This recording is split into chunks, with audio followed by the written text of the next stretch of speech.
Okay, so, last time, we actually just ended things right after you guys jumped off the train. So we're just picking up right where the last session ended. You guys just hopped off the Gear Wind rail line, and you are now back in that second canyon where you guys left the cart.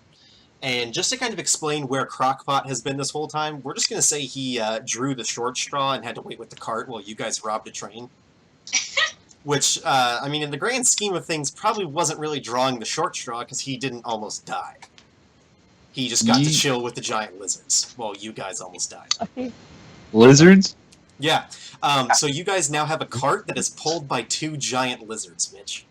You're welcome. Wait, I thought we had a lizard and a cow. Or did we end up with 2 lizards? You guys got 2 lizards. You traded both the oxen for the 2 lizards. Okay. There's 1 gold one, 1 white one. They have not yet been named. One should be named Splooge. No, Snarly. I don't think we should name one of the lizards Splooge.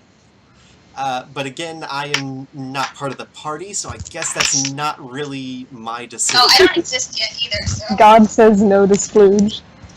I've not met these lizards, so That's I what don't my get mom a chance to told name me. them. I want a t-shirt that says that. God says no to Splooge. Alright, so, anyways, yeah, you guys just hopped off the train, made your way on over to the cave where you guys stored the cart with the lizards, and, Alton, you have now seen the giant lizards you were promised. There's a...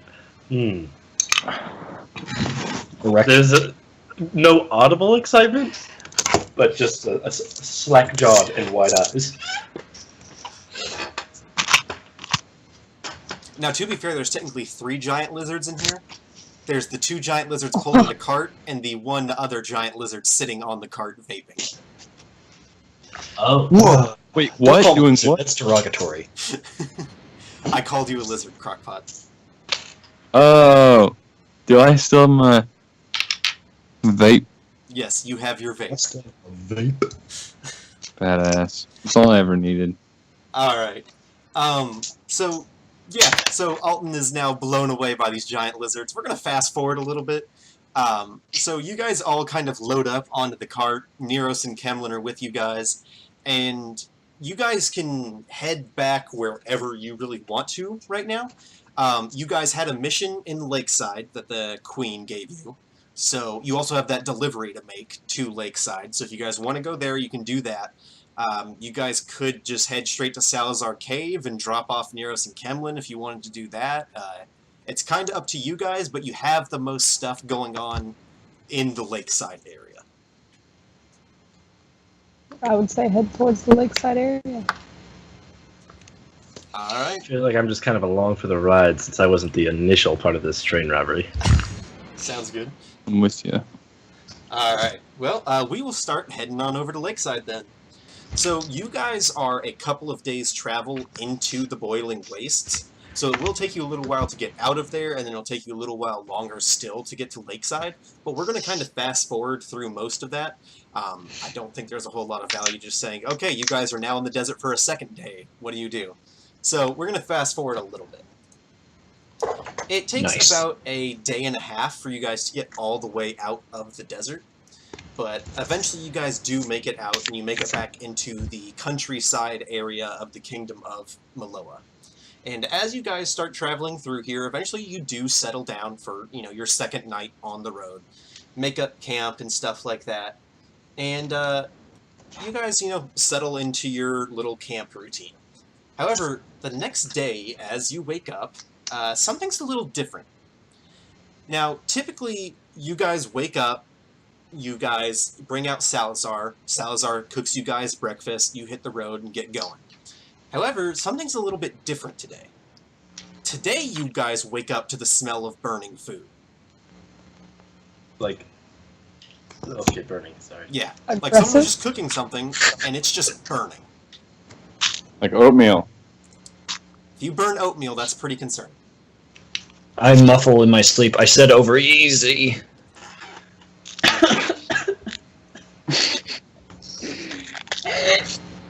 I I look up and see what's going on. I don't. I'm still trying to be asleep. So, Spog, as you sit up and look over towards the campfire, Salazar is already out somehow. So yeah, Spog, you look up, and Salazar is already out of the pipe somehow. No one was awake to summon him, but somehow he's already out. I go, hey, what's up, buddy? And he's just kind of sitting there. He's just kind of staring off into the distance, and he's just kind of mumbling to himself. He doesn't even seem to have noticed that you said something. You good? And all of a sudden, the stuff that's in the pan he was cooking just bursts into flames. Like full-on grease fire. I Can I go over there and use my big hands and go, pat, pat, pat, stop it, you. Yeah, sure, you can pat, pat, pat, stop at you with the grease fire. Wait, Mitch is here? I thought we hadn't gone through the desert all the way yet. No, he was waiting with the cart in the desert. Oh, okay. Okay, gotcha. Yeah, I thought you meant like waiting back at the place we got the cart. No. He was waiting with the cart in the canyon, is what we decided. Cool. So yeah, Crockpot runs over and pats out the grease fire, and Salazar still doesn't even seem to notice that you guys are up and moving. how'd you get out of there, bud?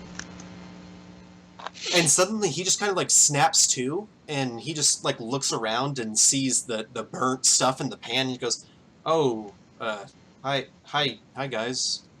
Oh, sorry about breakfast.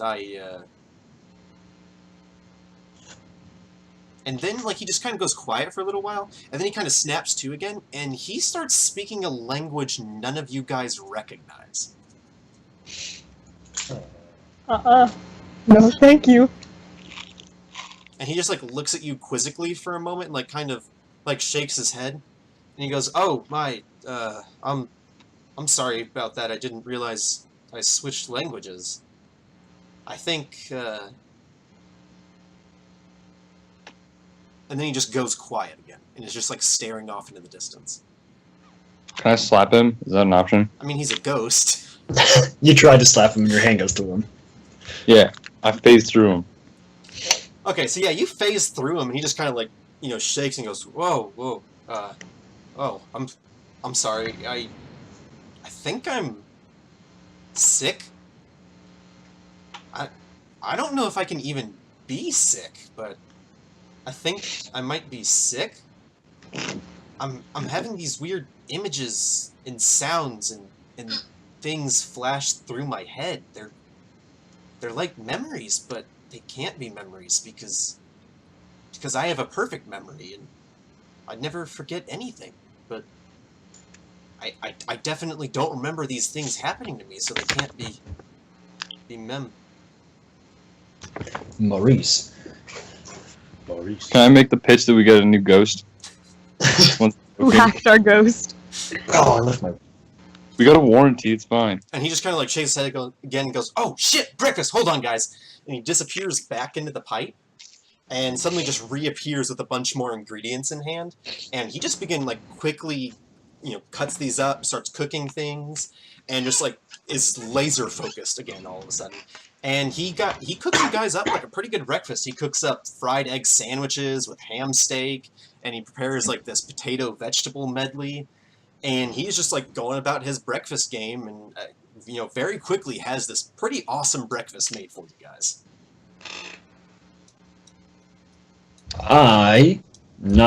Well, no, actually, I listened to the whole thing, but I was pretending that I was asleep because I didn't want to deal with something that was going on. But I am worried, and as I'm eating my breakfast, I keep looking at Salazar, sort of suspiciously.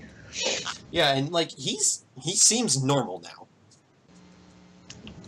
I don't really know Salazar. Oh yeah, this is the first time you've ever seen him, really?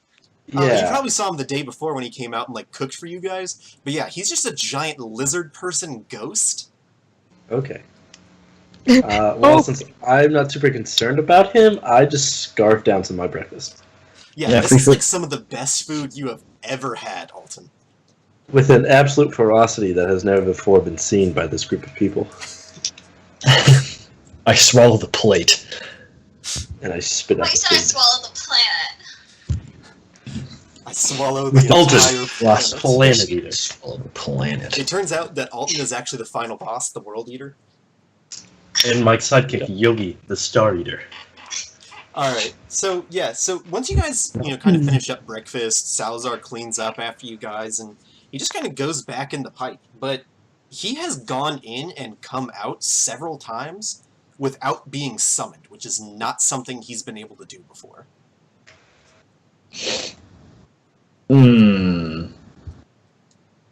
So, is he out right now? He's kind of going in and out, like cleaning up and putting stuff away. Okay. Oh, also, Jake, just because you haven't really been here for this, Salazar lives inside of Mitch's pipe. We call it the Ghost Vape. Yeah. Got it. We call it the ghost. Alright, so what were you saying, Trouble? Okay, yeah, so I turn over to him as I notice that he keeps sort of going back in and out. And I go, hey, how are you doing that? How am I doing what? Nobody... How'd you get out? I walked. And he just kind of like looks at you like it's a stupid question and just goes back in the pipe. Okay, first of all, ghosts don't walk. Before then. And then I just turn around. I go, fuck it, whatever. Alright, so now that you guys have eaten and everything's kind of been cleaned up and Alton swallowed the entire planet, you guys are free to kind of go ahead and leave camp. And so we are heading to Lakeside is the plan? Bingo. Hey, while we're packing up, I'm going to have a small dialogue with Shrubham. Okay. Sorry. Do you need any help packing your stuff up? Don't touch my things. Alright, never mind. I don't try to do what I was about to do. And I turn around and I shove everything into my bag. Alright, we can leave. Okay. So after about Are you gonna another steal day my or shit? so of travel- 100% yes. I'm going to steal your stuff. Yes. After about another day or so of travel, you guys do eventually near the edge of the town of Lakeside. Now, Lakeside was not very creatively named, we'll say. It is a town on the side of a lake. Ah. So, Thought it was the opposite way.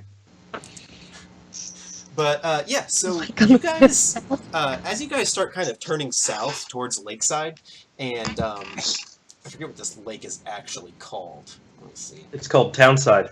No, it's called the Night Glass Lake.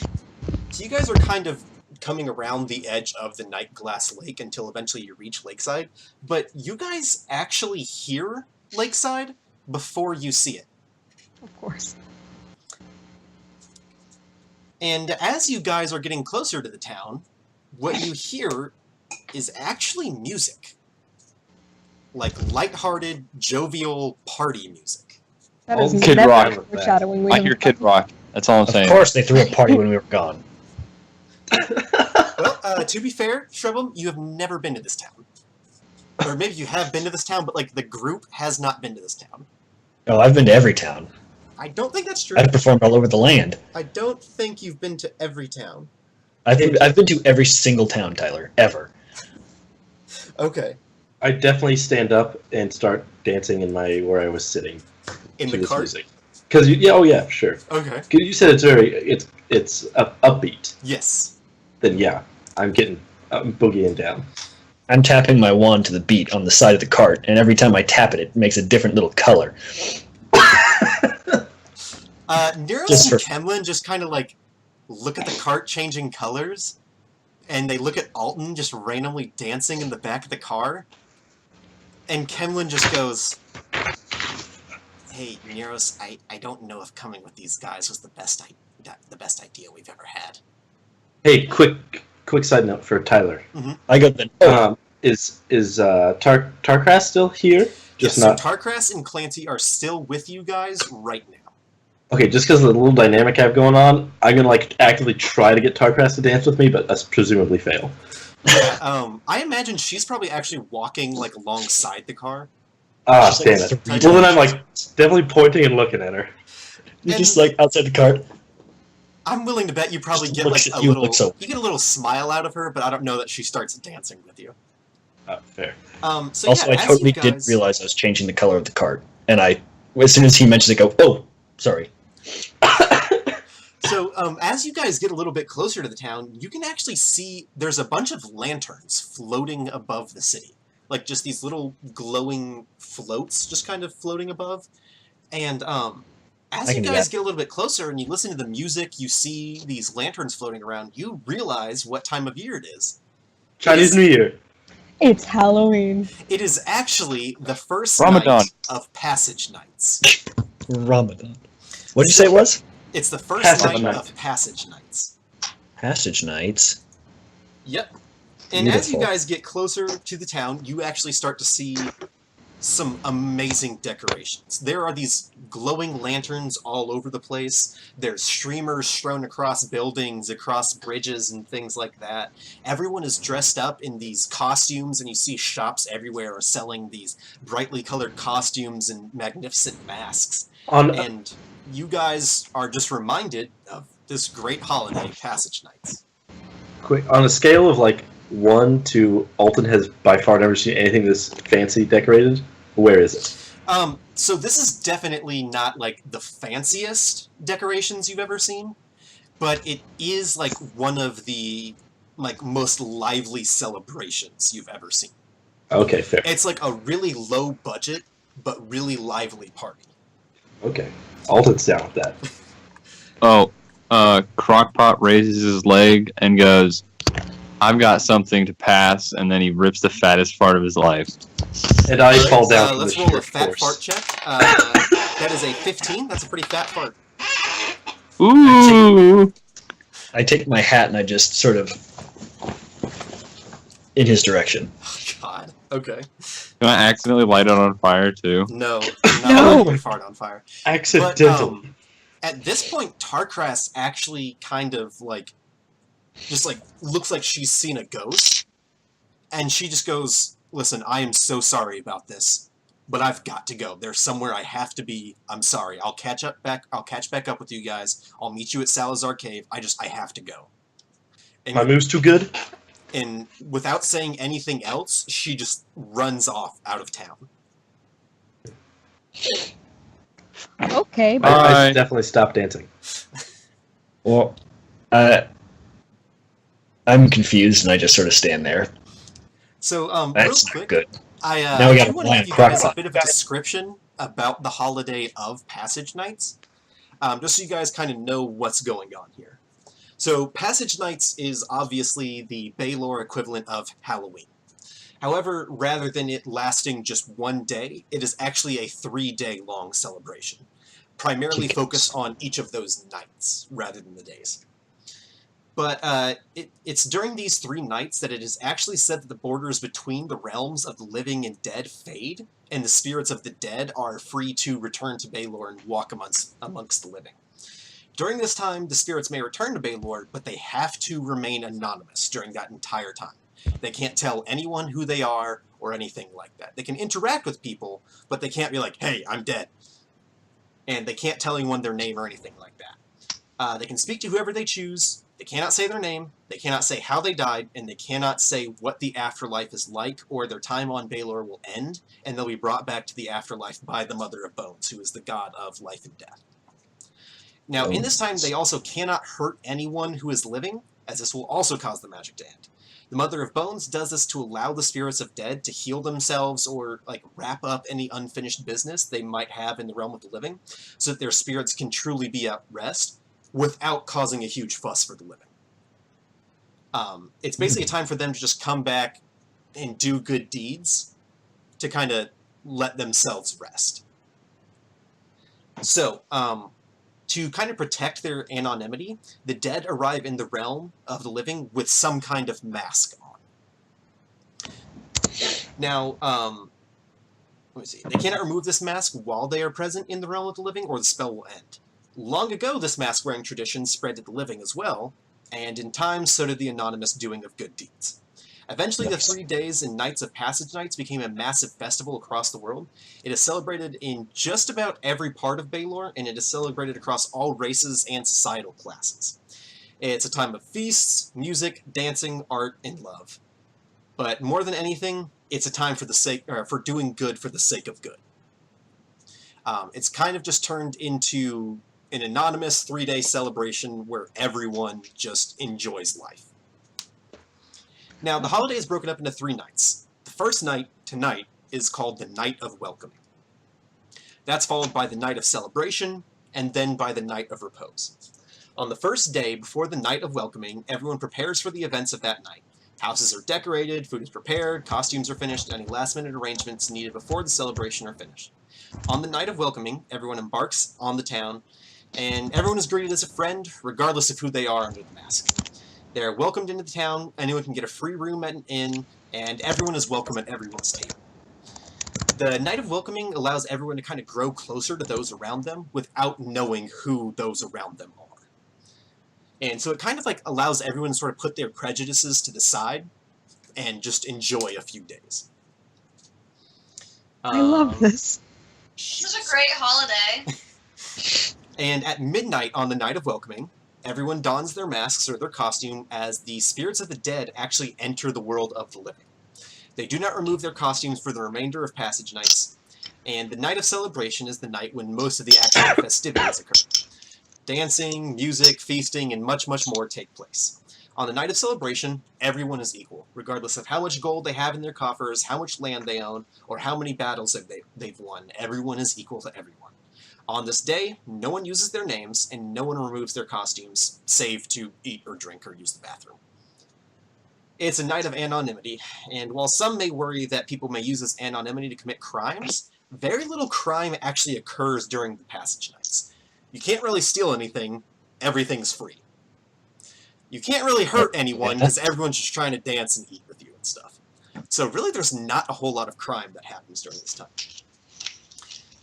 And then lastly, during the Night of Repose, everyone takes time to remember those that they've lost in life and appreciate those they have now. This night is not one of sadness, lamenting over what's been lost, but rather a celebration that they were ever in one's life in the first place. It is also when everyone does good deeds for those around them just as the dead do. While many may not consider cleaning up after a massive night of partying to be an exciting part of the celebration, the good deeds done during the Night of Repose bring many people together and is a large part of the healing of Passage Nights. Then at midnight on the Night of Repose, the dead are brought back to the realm of the deities, and the living are allowed to remove their masks. Now, for those that do not enjoy the merrymaking scene, there is another part to Passage Nights. So, just as the Mother of Bones lowers the barriers between the realms of mortals and immortals to let the dead walk the living, other deities release something of their own in the world of mortals. Mofust and Amistros, the Titan and God of the Unknown, take advantage of their mother's festival to set their latest creations out into the world of Balor. Mofust is a benevolent god and releases new wonders into the world during Passage Nights. Sometimes it's new magics, other times it's new races, and other times it's entire new land masses to be explored. Sorry this is such like a long-winded explanation, guys. I just want to get you in the spirit of Passage Nights. Oh, right. So Amistros' creations are an entirely different story, however. Amistros spends the entire year creating, perfecting his monstrosities, and every Passage Nights he releases them to terrorize the mortals. He creates horrendous creatures or terrifying plagues and releases them every year as the barriers between the mortal realm and his nightmarish dark lands are weakened. So while some choose to partake in the festivities and the immense celebrations of Passage Nights, others choose instead to visit and catalog Amistros' newest wonders, while others choose to pit themselves against Mofust's newest challenges. I mixed up some names there. Amistros is the good guy, Mofust is the bad guy. There we go. So, this is actually when Clancy turns towards you guys and goes, "Ah, shit. Alright, guys, I gotta get home. The Stone Watch, this is one of our worst nights of the year. For whatever reason, monsters are always drawn to Cobble's Run, and the Stone Watch needs everyone they can get. I'll catch up with you guys later." And he also heads out. So, it is now just you guys, plus Neros and Kemlin. So, at this point, you guys are kind of free to do whatever, as it is a little bit before sunrise on the Night of Welcome. Sunrise or sunset? Say Can I sunrise take or out my sunset? magic herb? Hold on. Start partying. Mitch, Jake's trying to say something. Sorry, did you say sunrise or sunset? Sunset. Sunset. Yes, a little bit before sunset on the Night of Welcome. Oh, and just to kind of give you guys an idea of what this town is like. So Lakeside, like I said, named because it's on the side of a lake.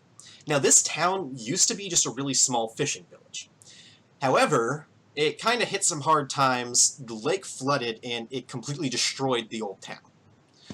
So, this new town, was started to be built. However, it was only really built by those that were extremely desperate and couldn't leave their homes and stuff like that. So it was actually a lot of the more monstrous races that stuck around in this town to kind of build it back up.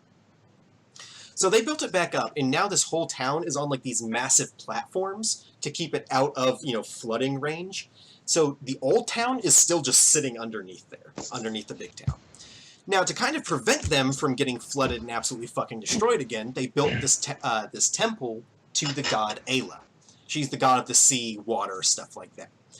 And because they built this massive temple, it attracted all these religious pilgrims. That started bringing in a whole lot of money to the town. It kind of turned into this little touristy town. And so now it's somewhere in between small fishing village and huge bustling metropolis. Like, it's in that weird in-between stage, where it's still a pretty small town, but it has a lot of money, and it's on the rise. Like I said, This is a really big, like, touristy town. A lot of religious pilgrims come through. It's kind of one of those on-the-way-to-everywhere towns. So there's a lot of people coming and going. That also means there's a lot of cultures coming and going. A lot of different races and stuff like that, and you can buy just about anything you want here because there's so many different people. And whatever you can't buy in the market at Lakeside, you can buy in the undermarket at Lakeside. Also known as, like, the black market, thieves market, stuff like that. So, Alton, you'll fit in pretty good here, my man. Yeah.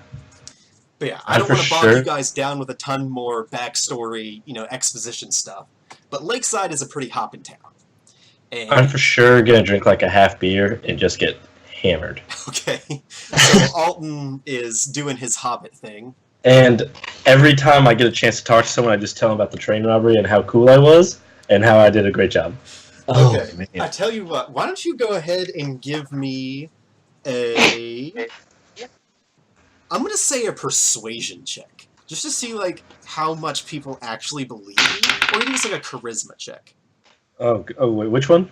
Let's just do a charisma check, because you're not really trying to persuade them, you're just talking to them. I absolutely rolled a garbage 3, so that's a 7. Okay, so you're like this hobbit, just kind of wandering around the city, already kind of partaking in the celebrations. So, like, you're a little fuzzy here, and everyone's just like, oh, okay, yeah, you robbed a train, sure, little man. There's for sure some lies, so, like, I'm not upset that people aren't necessarily believing me. Yeah, and then I killed a dragon with my feet. Exactly. But yeah, so he's having fun, telling the tales and stuff like that.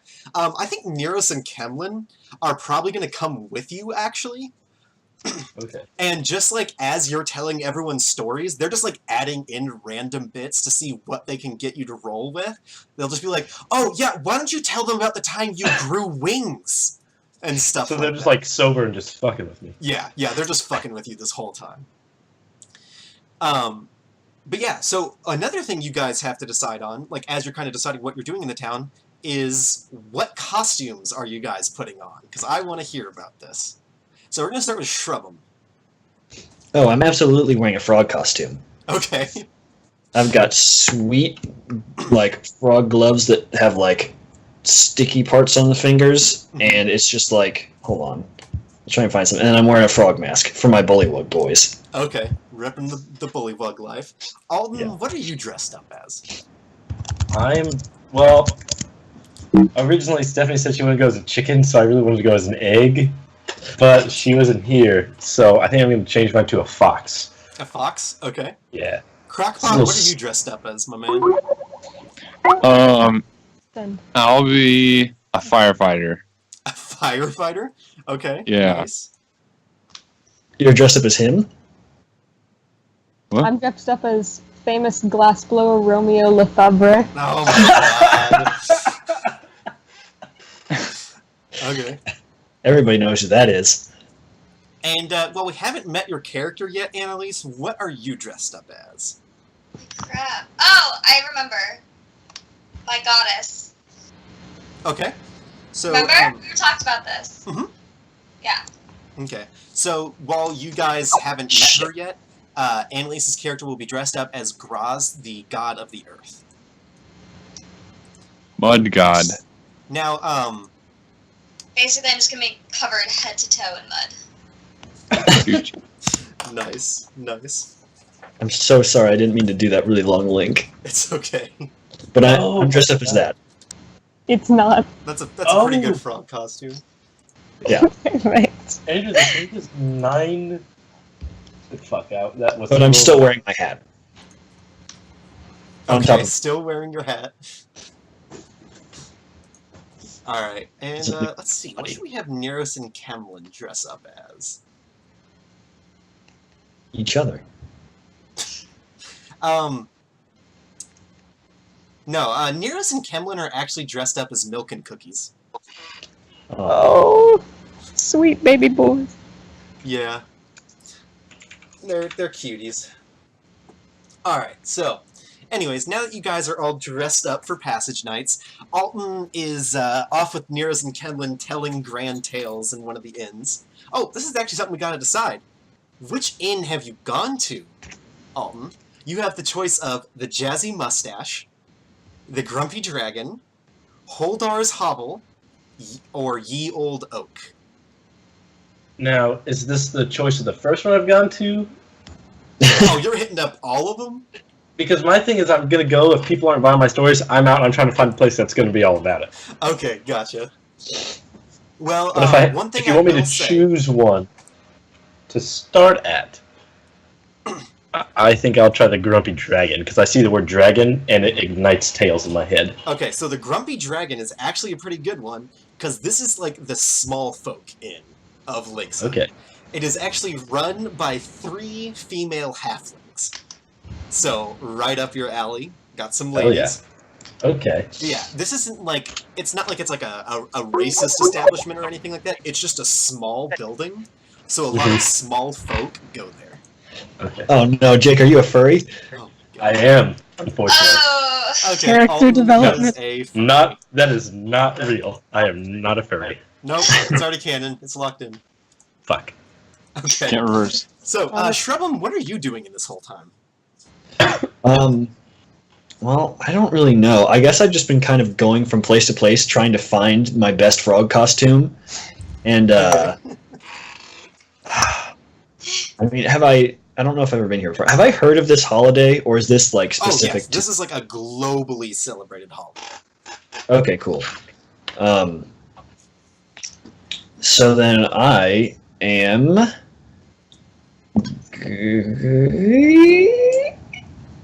Fuck, I don't know. I'm What a does piece Sean of... like to do? I don't know. What does he like to do? I guess you know what? Hold on. I'm obviously performing in the street for money. Okay. I tell you what, why don't you give me a performance check and we'll see how much money you make. Even though everything is free, I guess. I just forgot about that. But yeah, that is true. But why don't you still Yeah, give me a hold on. performance I'm not check performing just to for see money. how much people like this is what I do on this holiday, just to spread joy. Gotcha. Why don't you give me So a I put on a performance little... check? Yeah, I do. I put on a little magic show in the street. With performance, that's a 20. Hell yes. You are charming the hell out of these people. Just going crazy. As I'm hopping my inns to tell my stories, I see you on the street, and I give you a large cheer. And like, Neros and shooting Kemlin sweet are just kind of fireworks like off. shaking their heads and stuff and just like laughing at you, Alton. And they're just like, they kind of have like one of your arms over each of their necks and are just kind of like carrying you off to the next inn. Just like, alright, buddy, come on. Small boys. Alright, Crockpot, what are you doing in this time? I'm looking to buy a dog. Looking to buy a dog. Alright, well, I wrote I want a dog on the second day that we've done this. I'm waiting to just go to any town and get a dog. I don't care. Like, I just want a dog. okay. And teach them So, overall, there is not like a pet store in here, like, necessarily. Someone must own a dog. Let's see. Probably your best bet would be the Bottomless Bag of Holding, the general goods store, which is actually run by that guy you had to make the delivery to. Me? No, you weren't there for this part, but the party picked up a quest where they were just making a delivery for this guy back in Cobble's Run. Wait, wasn't that the Okay. guy who just wanted to buy all of our stuff? What? Yeah, like the gnome guy who was like rummaging through. No, it was the Dragonborn guy with one arm. Oh, that's Oh right. yeah. Yeah. Keldar gave you guys a So quest can I back buy a in golden Cobble's Run. retriever? And he was like, hey, make this delivery, don't open it. Nice. So yeah, yeah, if we you have want to go to yeah. that store, you can go ahead and make that delivery while you're there, Crockpot. Yes. What Hey, makes are you think we cell trust a phones a thing? crockpot with any kind of responsibility? Cell phones are not a thing, no. Okay. Any sort of long-distance communication? Nope, you guys didn't coordinate that at all. I can Just make scream. smoke signals. Wait. That's all I'm saying. No. No, I mean I want to like talk to my real family in D&D, not like you guys. No, there is Oh, not you really bastard. long distance communication aside from like letters and stuff. Well, that you guys know of. Like, there's not like just pay phones you can use or something like that. I enchant birds. I think that there should be a They system fly of to weasels my- under the ground. Whoever I and you need to talk whisper to, and they something to them. and then Okay. they refuse. Anyways, so Crockpot is going to the bottomless bag of holding, and as you you walk in there, you actually see an elderly blue dragonborn covered in scars, is kind of sitting behind a counter. And as you get in there, he goes, "Ah, look at that! One of my brothers." Yeah, boy. And Give me a this discount. This guy kind of hops on up, and he's actually missing a leg and is walking around on a crutch, but is actually still pretty quick. And he walks on over to you and goes, "What can I do for you, my man?" I want a dog. I eagerly say. A dog. Let me see. And I'll just roll to see if he has a dog. Do you guys think there should be a dog if I rolled a 14? Yes. Yes. Okay. Yes. Why not? He Let just me reaches Google into a dog cabinet and pulls out a dog. And he says, like "Well, half you alive. are you're actually in luck. One of my dogs recently had puppies, Yes. and he actually goes back in the back, and he comes on out, and he's holding a tiny little puppy in one of his arms, and it is a what kind of dog Golden is it? retriever. No, it's not a golden retriever. It's It's Mitch's actually dog. just another lizard. It's just a lizard. No. It's actually a baby dragonborn. It's and a Mitch becomes a strange. father. She's a strange dog, but I love her. No, What it type is of fur is actually, this? It's just like a mastiff puppy. What does that mean? A mastiff? It's a dog. It's a type of dog.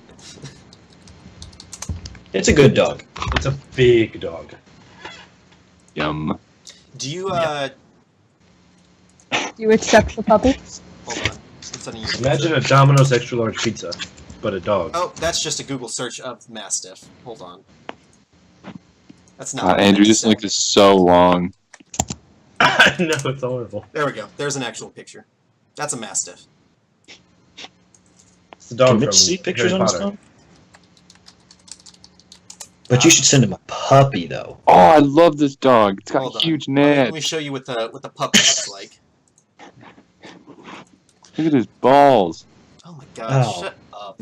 Okay, well, first of all, he's just a child right now. That's Yeah, what they'll the puppy grow, looks I like. say. Under my breath, I said they'll get bigger. All If that dog dies, I just want to let you know, I will kill all of you and then myself. What? You just introduced a dog into the story, Tyler. Nothing will ever go well. But Oh, yeah, he holds First of out all- this puppy and goes, I suppose I could part with this one for let's say 50 gold. I get upset because I thought everything was free, and I go like, "What the heck, dude?" Well, That's true. It is a free meals holiday. and inns are free. I can't just go giving away my entire inventory for free. What if we have a trade? What do you have to trade? My pinky toe. I Oh! want that. Oh my god. What about? All right, here's a pitch. Can I like get rid of my leg and get a robot leg? Why would that be a Are trade? you asking the storekeeper this? I'm asking, like, I'm engaging the room. No, you can't get a robot leg. Alright, damn it. What's a robot? How much money does he want? He said 50 gold. What the fuck is his problem? Ah, Dogs are expensive in D&D. yeah, no shit. Yeah, you Can I feed dogs barter? trees? I mean, you can try and barter with them. There's like persuasion checks and stuff. I have an idea. Okay. Can I? Okay. I punch him in the face and I take the dog and run off. Oh no! Is that really what you want to do, Mitch? He can't walk. Is that really what you want to do, Mitch? He's got a bum leg. Yes, I'm chaotic. Okay, if you want to do this, go ahead. That's fair. Yes. Hey, Andrew, remember when you said introducing a dog means everything's going to go poorly? When we got introduced to the storyline, everything was going to go poorly. That's fair. Okay. I punch him. Does he have one good leg? That's like. Well, he's only got one. He's got one leg, so. So that can I one leg kick is him? really- Can I kick him in that leg and then just take the dog and run off? Give me You an just attack steal roll. his crutch. What? Give me an You attack steal roll. his crutch. Okay. Oh God, Mitch, you're gonna get fucked up. Mitch is gonna spend the holiday in the slam. Is that a D10? D20. Okay.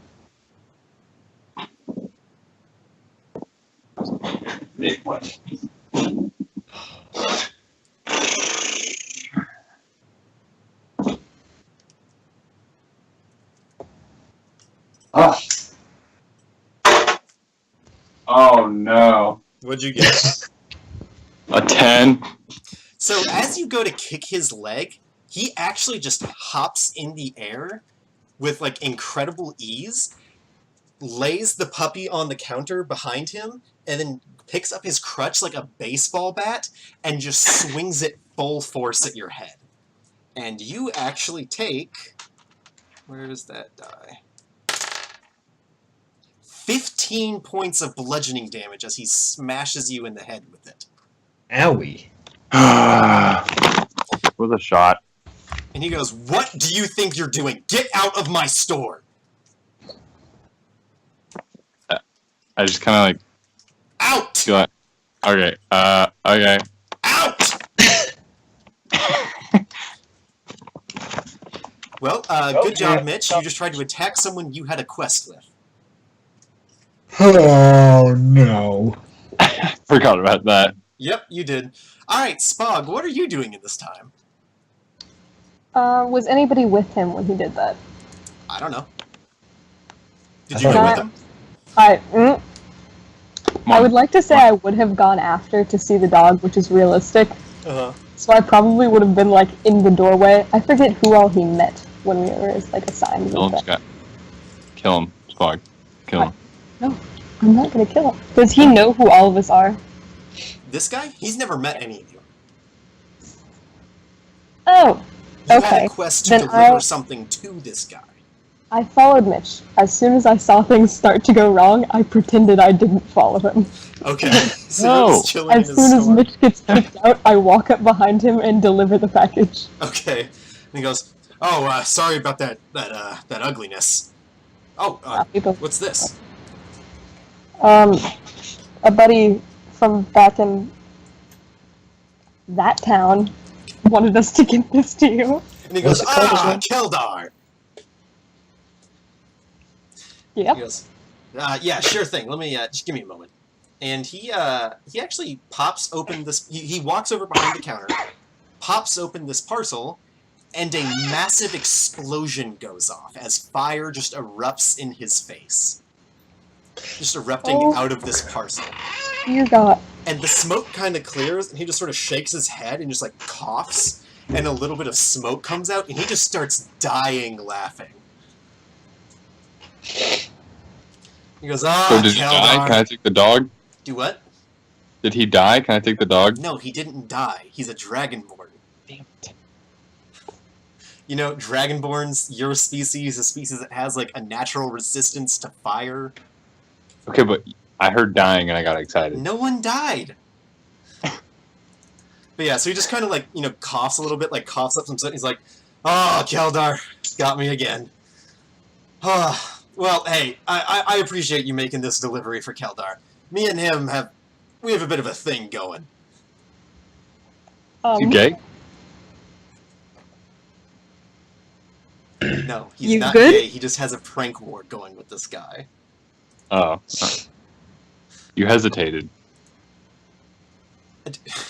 Okay. But yeah, so he just kind of goes, well, hey, I really appreciate this delivery. Usually when someone makes a delivery like this, Keldar promises a discount in both our stores, so I can definitely extend that discount to you. Oh, thank you so Get much. the dog, please. Get the dog You're not for in me, there. please.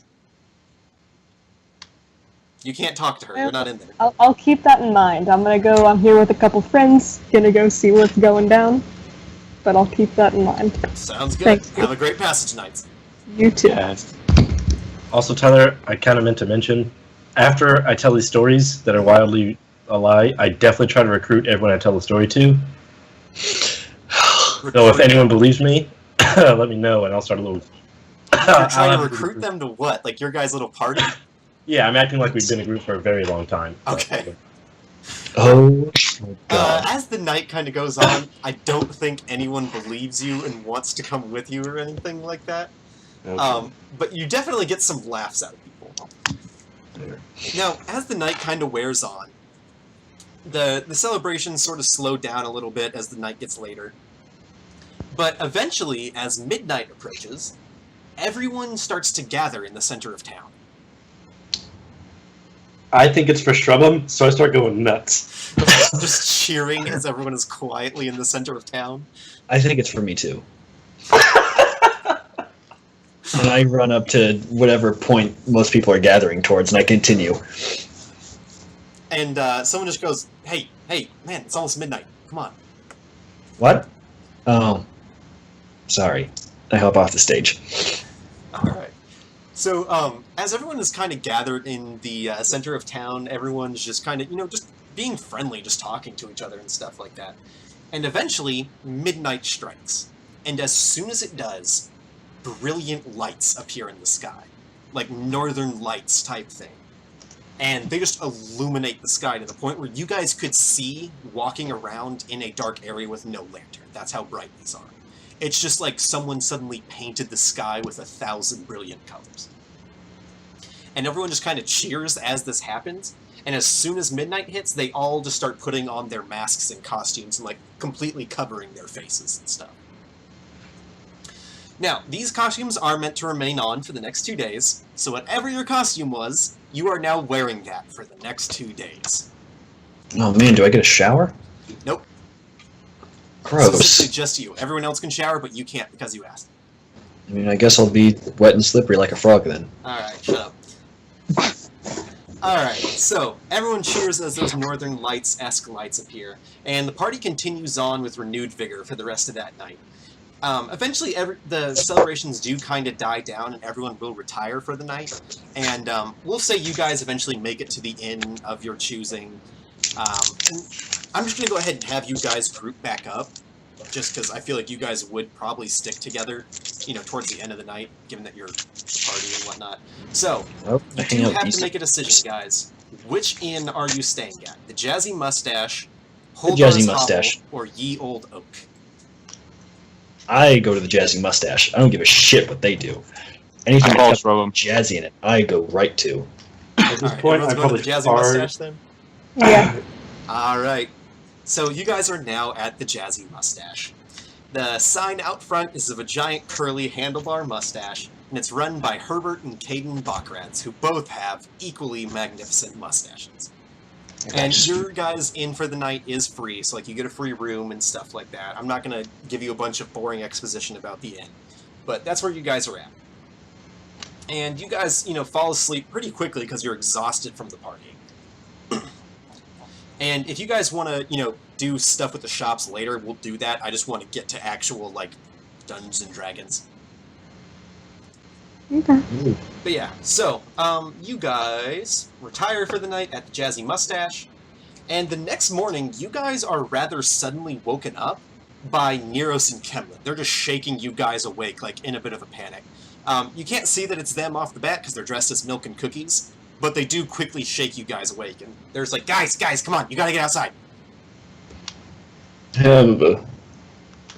I sit up on my bed, throw up, and get ready to go. Okay. Oh my god. Alton throws up. I apply a bit of foundation and I get ready to go. Okay. Spog and Barkbot, you guys heading out? Complain about not having breakfast yet, and then I go. Okay. So, as you guys get out, the whole town is kind of like out and about, and they're all heading to the eastern side of town. And as you guys get there to that eastern side of town, there is actually a massive amount of smoke billowing up into the sky from the direction of Ambersea. And the people of the town are like very clearly concerned, and after a while several people will actually come running towards the town, and they're dressed in like farmhand type clothes. And these people are just out of breath. They've been running for miles, but they eventually get up to the crowd and they're just like, please, we need help. Some creatures came out of the fields. They started attacking the town. They set fires. They just attacked without warning, and the fields began burning all of a sudden. We don't know what's going on, but we have to get the fires out soon, otherwise all of the fields will light, and the flames will just be out of control. I'm definitely taking this as an opportunity to create some more tales and spin some more lies, so I volunteer, like, immediately. Okay. And Neros and Kemlin kind of turn towards you guys and go, listen, we know a lot about putting out fires. That's one of the main things we had to do as engineers on the train. We can get these guys organized, but it looks like there's, you know, those things are starting new fires, is what the people are saying. Maybe we should have you guys go check that out while we take care of the fires. Yeah, it happens every year. Fine, we'll go check it out. Yeah, this definitely does not happen every year. Oh yeah, but I say that. So yeah, like, the people of Lakeside are all kind of getting organized and stuff. Neros and Kemlin are sort of directing people. They're going to the lake, getting water, and, you know, getting ready to bring it over to Lakeside. But we'll let you guys go ahead and run ahead. Now, you guys have a couple choices here as you're heading to Ambersea. You can either head to what seems to be, like, there's a bunch of different, like, plumes of smoke. You guys can either head to one of those, head to the town. It's kind of like what you guys want to do from here. I'm probably not going straight for the town. I'm We do going have to a try and resident fire expert here. So, our resident fire expert, Priest of the Flames, could probably tell us, like, which flame is the newest and stuff like that. I look at the flames, and I try to find out what the newest is. Yeah, I mean, I'm just going to let you do that. Like, you're definitely an expert of, you know, flames. I didn't know to what extent. Yeah. Before Spog probably identifies flames, I'm just hightailing it to the leftmost plume. The leftmost plume. Yes. Okay, are the rest of the party chasing after our hobbit that is just running with reckless abandon? I prefer halfling. Halfling, sure. Oh, So you just ran straight towards the fire? Oh, yeah. Hey, if there's a plan, I don't give a fuck. I go, no, don't. And I stand there.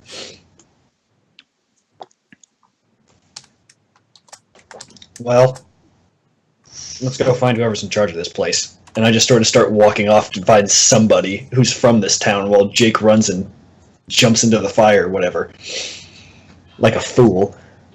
alright. That's what they call me. So, this is actually complete fucking coincidence. Spog, the flame he is running towards is actually the newest fire. I'm pissed. I assume that he knows what he's doing, and I follow after. Like, not even kidding, Jake. I have it in the notes, like, you picked the right fire. No, I picked the left one. Shut up. Sorry. Okay, so, Ambersea is only a couple hours walk away from Lakeside, so you guys are just running, not even going back for the I camp am or anything? sprinting. Okay, so we're just going on foot. Okay, so we'll say you guys make it there after an hour or so of running. Just exhausted. Yeah, like you have short ass legs. So Everything you're has burned out and absolutely- we lost. As you guys are running, you just like come across a passed out Alton. Just like clearly hung over, just throwing up in the grass. No, but I didn't realize it was that far away. yeah, I thought we were at the place. no, you guys are at Lakeside, and then Ambersea is kind of far away. Oh, okay. Well, then I follow. Okay. So I thought we were already there, and we were looking at a bunch of different spots that had fire on them. No, you guys are like far away. But Okay. you guys do kind of follow the large plumes of smoke, and upon Spog's direction, you can tell which one is the newest one, or by Alton's sheer dumb luck, you can tell which one's the most recent one. But you guys do eventually get there, and as you guys get there, a large portion of these wheat fields are just absolutely burning. And it's burning in several different locations, not just one giant concentrated fire. Like, you can tell there's multiple points of origin here. And as you guys get to that fire, a large number of people from Ambersea are attempting to put out these fires. A human male actually kind of runs up to you guys, and he goes, "Hey, listen, we've got this fire under control, but there's something that's starting these fires, and we can't find it. They're heading in that direction, I think." And he just kind of points off towards what would have been the left from where you guys were before. But it's more like to the north. And he goes, "I don't know what's causing these things, but you guys might want to go that way. We've got this fire. If you can just go get that next one." There was another person here with us. She was like a druid or something. She said she might be able to do something about the fires, and she ran that way. Is the ground dry? Yeah, this is like dry wheat. Alright. Then I'm just going to start running the direction he pointed. Okay. Well, Theo, Tyler. jogging. Alright, guys. So, is everyone else following Alton, who is running again? Despite being just absolutely drenched No, I was in going to say, sweat? this time I changed it to jogging because it's clearly an exhausted run, Yeah, but it's his best attempt. just drenched in sweat, needs a Gatorade. I suppose. Alright, Spog, you following? Yeah. Also, is there like, just environment-wise, is it like shrubbery? Is it... You are just walking through fields of grain. Okay. Ambersea is named after these massive fields of grain. Like, it's literally just miles and miles. I'm not an expert on grains, but how tall are these crops? Very tall compared to you.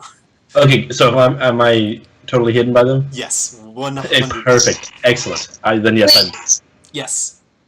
What kind of grain? It's just like wheat. Okay, because it could be corn, because corn's a grain. Nah, it's wheat. Alright. So, you guys are heading to this next site, and you can kind of see, like, where someone went through this field earlier, kind of, like, cut a path through it, so you can follow that pretty easy. Normally, Alton would be pretty hard to follow here, but because he just sprinted for an hour, he's definitely panting like crazy.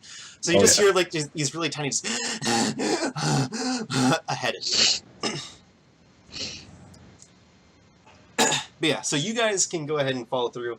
As you guys head north to this next fire, you see a fire, like, just starting to burn, and there is actually a woman standing there. You can't really tell much about her because she is in a what costume?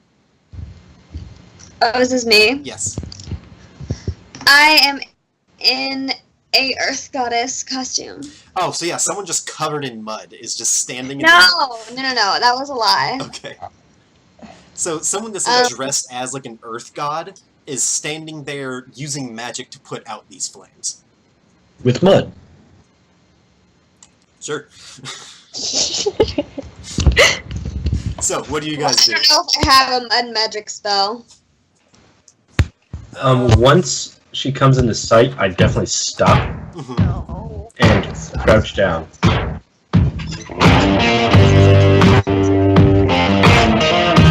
Why is this playing? Because Riley's computer is weird. It thinks that my earbuds are like their deathbed, and it keeps thinking that I'm hitting play. It does the same thing with Siri. Oh, It like will just turn on Siri. That's horrifying. It just played that music on its own? Yes. That's terrifying. I think you have a demon in your computer. I Alright. hope so. so what do you guys do? I know I Alden definitely- crouches down. And I pull out a dagger. Okay. I'm really concerned about Riley's demon. She doesn't have a demon, it's just her headphones being weird. Spog and Shrubum, what do you guys do? Ugh. Hey, where's this coming from? Like, you run out and address this person? Yeah, wait, what? I'm gonna do a perception check and see if there's any monster Is it lurking. how convincing is the costume? Like, do I actually think this is a god? No, like, you know this is just someone costume. Okay. I just, because Alton hid, I didn't know what you wanted to do. Oh, I'd just be like, hello. Like, do you know where this fire is coming from? Because she's putting it out. Oh, do you think that I made the fire? Oh, Ooh, he dang. said that you were just putting it out. I don't know. I was just gonna be like, do you know where this is coming from? Because you're putting it out. Do I know where it's coming from? Yes!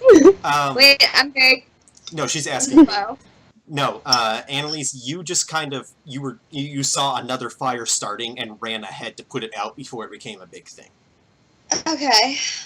Is So, what I'm saying. I don't know where this fire came from. I'm just putting it out because, fire. Alright, Shrubum, why don't you give me that perception check? Bingo.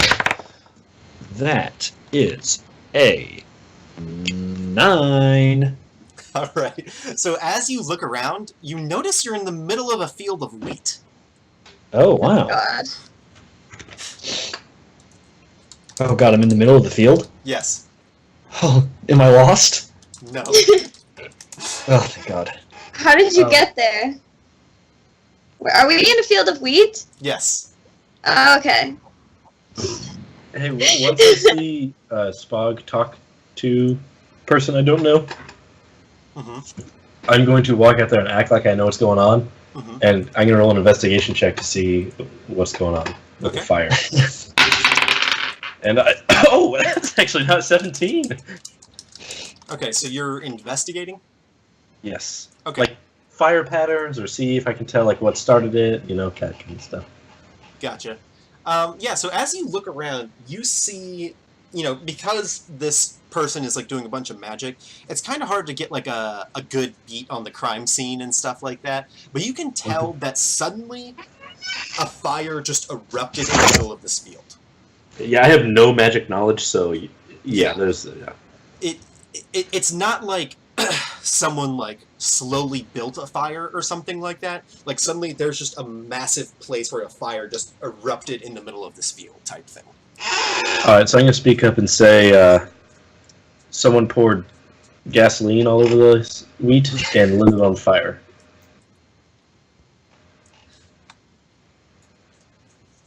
You guys do your thing right now. This is role playing. Oh. Okay. Yeah, no, I'm addressing everyone who's here. As that's Wait, what did you say? I said someone clearly dumped like gasoline or oil on these and lit them on fire to start this. What the hell is gasoline? That's why I said oil. I changed it to oil. Kerosene. How about that, you dummy? Did Okay. you guys start this fire? You were here before us. Yeah, you might have fled the scene of the crime and then come back later. Fair enough, but no. Yeah, that's actually a Sure fair you're point. No, done. I did not. I'm gonna lie and say no. You. You're going to lie and say no? Wait, did I start the fire? No, Oh, okay. Then no, I just tell you no. we didn't start the fire. It's just always Okay. been burning since the world is turning. It was turning. No, I. I didn't start Wait, the fire. did I just put out a really old fire? No. An ancient fire. No, I was referencing to something. I don't know what you referenced. Yeah, it's all good. Alright, so, does anyone else want to give me, like, another perception check, investigation check, something like that to see what's going on? Yeah, I'll do. Let me pull up the website. Oh, well, I Okay, just told what's pull going up on. my really complicated character sheet.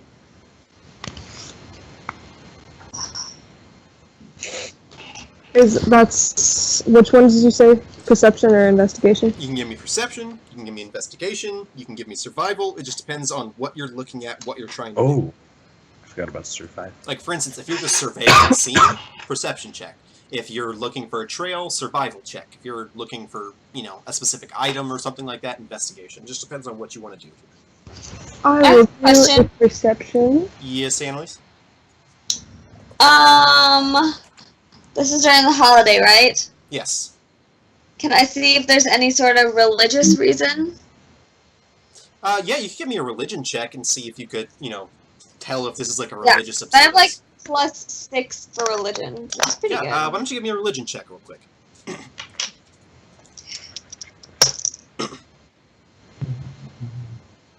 Oh man, I gotta do some basic counting.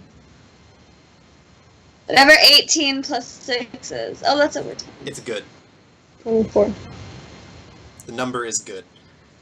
So yeah, as you kind of think back on religious observances of this holiday, there's nothing where people just go buck wild and start fires or anything like that. The only really flame-centered religions are the Church of Nova Cross, but they don't really just start fires for no reason. However, one thing you are reminded of is that during passage nights, one thing that does happen is some other stuff leaks through as the barriers between the mortal and immortal realms kind of blur together. Yo, am I putting out a gate to hell? No, it's not a gate to hell.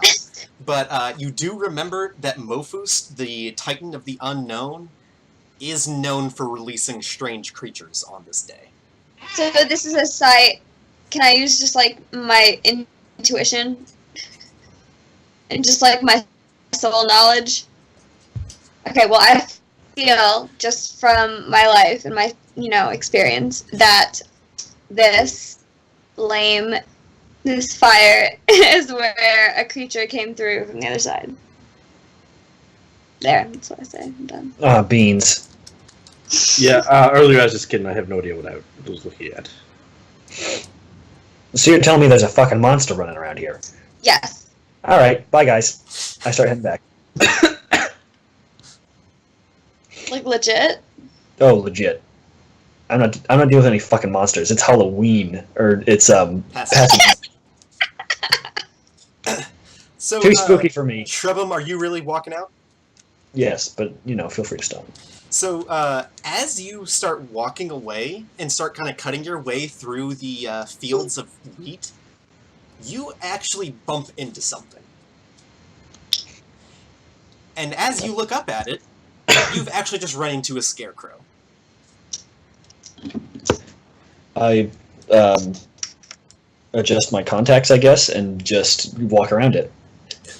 And the scarecrow goes, "Sorry about that, buddy." Your contacts? I go, oh no, it's fine. And then I stop. And then I look back at the scarecrow. And it looks over at you. And it's like a humanoid-looking thing with a pumpkin head, and it just smiles. It has like a jack-o'-lantern face, and it just smiles this big smile, and takes off. Hey, Tyler, can I retcon my costume from a fox to Jack Skellington? Jack Skellington does not exist in this universe. Dang it! Okay, no, but he can't. He Did could any be a of us do skeleton man who's wearing a suit. No, I want Can to I be Jack. catch it? You can go chasing after this thing if you want. Okay. Well, I'm standing there catch frozen him. mid-walking I'm position. gonna make a lasso and I'm gonna catch him. You can't just do things. That's not quite Hey. how Dungeons and Dragons works. How far did Shrub get away from us? Like, did we hear this commotion? Yeah, you just kind of heard him clunk into something, and then you heard him talking to someone, and you saw something go running off. Hey, what was that? I go running back to the group and I go, there's a fucking monster in there. I say zoinks and jump into his arms. I was gonna do that. I jump up in the air and my legs move a lot and go. Alright, so are we chasing after this thing, or just letting it go? I'm chasing it. My knees are shaking. If anybody else runs, I will run after them. Okay. So, we are actually doing something we've never done before, guys. We are doing a chase. A chase. There are Okay, so- actual rules for this. Wait, Well, fuck. there are 'cause really I'm- rules for me chasing the scarecrow? There's not like rules, but there's just like, you know, A way to do it. Mechanics. things that make it fun. So, Tyler, Yes. I'm gonna assume I have some sort of disadvantage on this, given my exhausted state from running all the way over from one town to the next. You have smaller legs, so you're a little bit slower than everyone. But Yeah, you're it's not like, gonna and get given my just disadvantage. general load. All right, but you guys are going chasing after him. Yeah. Once person I still technically I guess I don't know the name of has started running, I looked at Andrew and started following. I go, oh. I just start sort of like staying there alone. I'm like, oh, I don't want to be alone. And then I run after him. Okay, so you guys are chasing after this thing as it goes running through this field of grain. Now, it is not hard to chase after this thing because it is laughing the whole time it runs. Mm. That's not pleasant. It's kind of like cutting its way through the field, and you can kind of follow it through. But, yeah, so as you guys are running, you can either dash during your turn, or you can try and do, like, a spell and an attack. Mm-hmm. So, as you guys run, I'm just going to go ahead and assume everyone runs for this first turn. Sure, yeah. Mhm. All right. So, I tell you what, guys. Who wants to be up front? Not me. Well, I think Me. it was Yeah, I say. think Annelise's character's up front. All right, Annelise, why don't you roll a d20 for me? Hey Tyler, so every turn am I gonna fall back like 10 feet? Technically, yes. Yeah, that's what I thought. 14 plus what? Or plus I mean, anything? it's just a flat 14. Okay, so yeah, you start running after this thing, and you're starting to make a little headway on it. Like you're actually starting to catch up a little bit as it's just like flapping wildly as it runs. This thing moves very almost like robotically. Like it's not very flexible. It's just kind of flapping, like as if it has like all of like 2 points of movement in like each of its limbs. Like it's just flapping back I and mean, it forth. probably does. It's a scarecrow. Yeah, but it's just running as fast as it can. Just laughing the whole way. Uh-oh. It might be time for 1,000 ball bearings to come out. You're gonna throw them all the way up past you, past everyone, and trip just this guy. All right, so he just keeps on running. You guys running after him? Anyone attacking? Anything like that? I'm running him. I Okay. want to running him again. Okay, hold on. Who am I closest to? You are all the way in the back. You're probably about to overtake Alton, though. Okay, that's what I figured. Because I see that he's running behind, or he's falling behind. I go, all right, hold on. And then I take out my wand and I go, presto. And I grab the back of Alton's shirt and I thrust him up into the sky, and he is now flying. Why? Because, so now Alton can fly at 60 feet. Oh my god. Yes! And I go, go get him! I just give you the biggest grin and thumbs up of all time, and take a Superman pose, even though it's totally unnecessary. Okay, so you're up in the air now. You can see this thing running through the fields. I'm not going to let you catch him this turn. That's fair. Yeah. 'Cause, I mean, he's still got to catch up to him anyway. Yeah.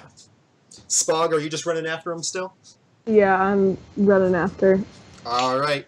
Annalise, roll another d20 for me. Wait, I just kind of picked it up and dropped it. Okay. It's the same number. 1 second.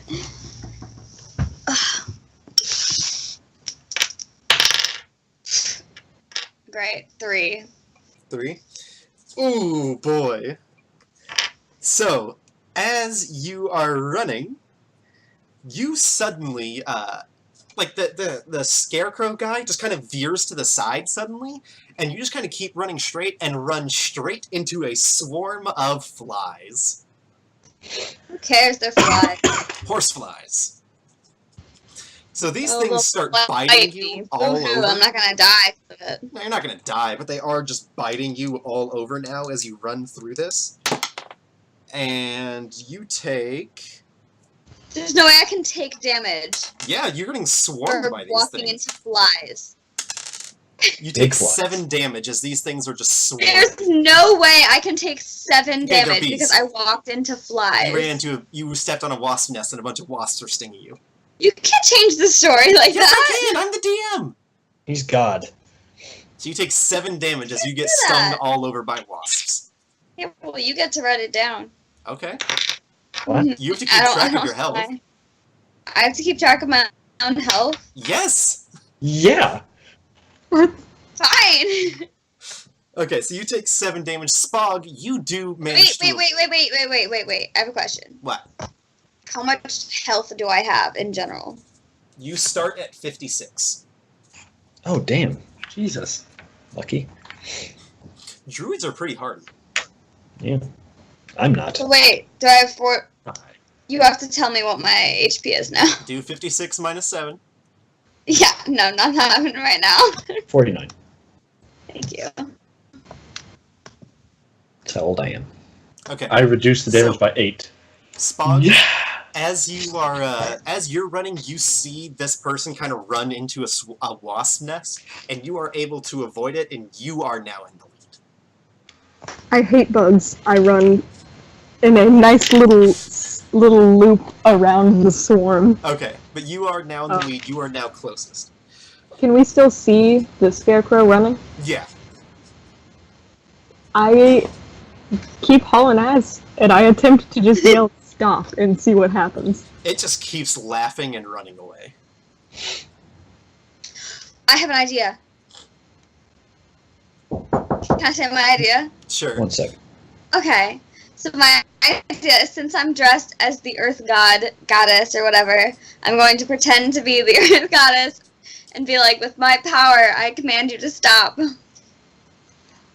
I mean, if you want to do that, you can. That's what I'm doing. Okay. Well, hold up, because you're no longer in the lead. Also, Alton is flying now. I kind of want to resolve this Alton flying situation first, just because I feel like it's going to be hilarious. So, I have an idea up my sleeve. what are you doing? So, I just remembered, unfortunately, we have our costumes on. Mm-hmm. How much of my stuff do I have? We'll still say you have your bag and all that. Okay, so I'm going to reach into my burglar's pack. Yes. I'm going to pull out 10 feet of string and 1 flask of oil. Oh, hold on. So the scarecrow, what is it made out of?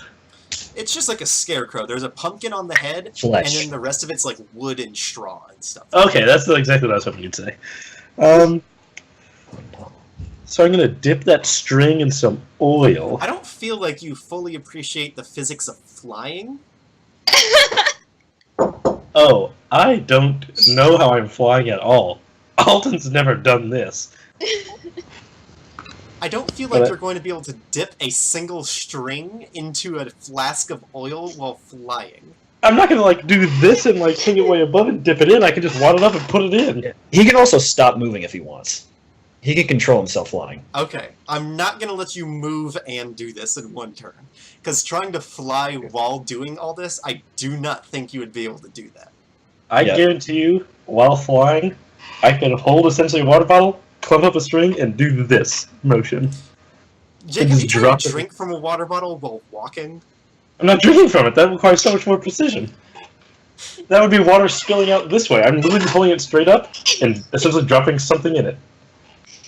But regardless, it's a 2-phase plan, so I don't care. I'll just fly, and Yeah, he can move twice as fast as all of us anyway. so can I get above him this turn? Sure. He'll be above for that Okay, moment, so but then he's going to Directly go. above him.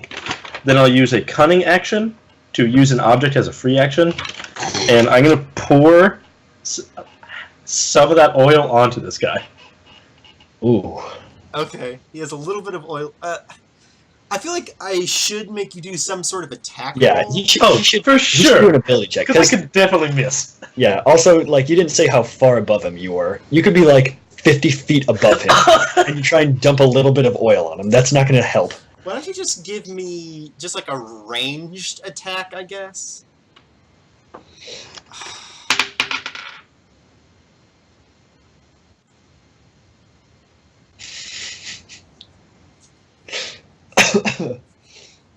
I have a different plan. I rolled an 11. Okay. Yeah, you pour some oil, but I don't think you really managed to get any of it on you.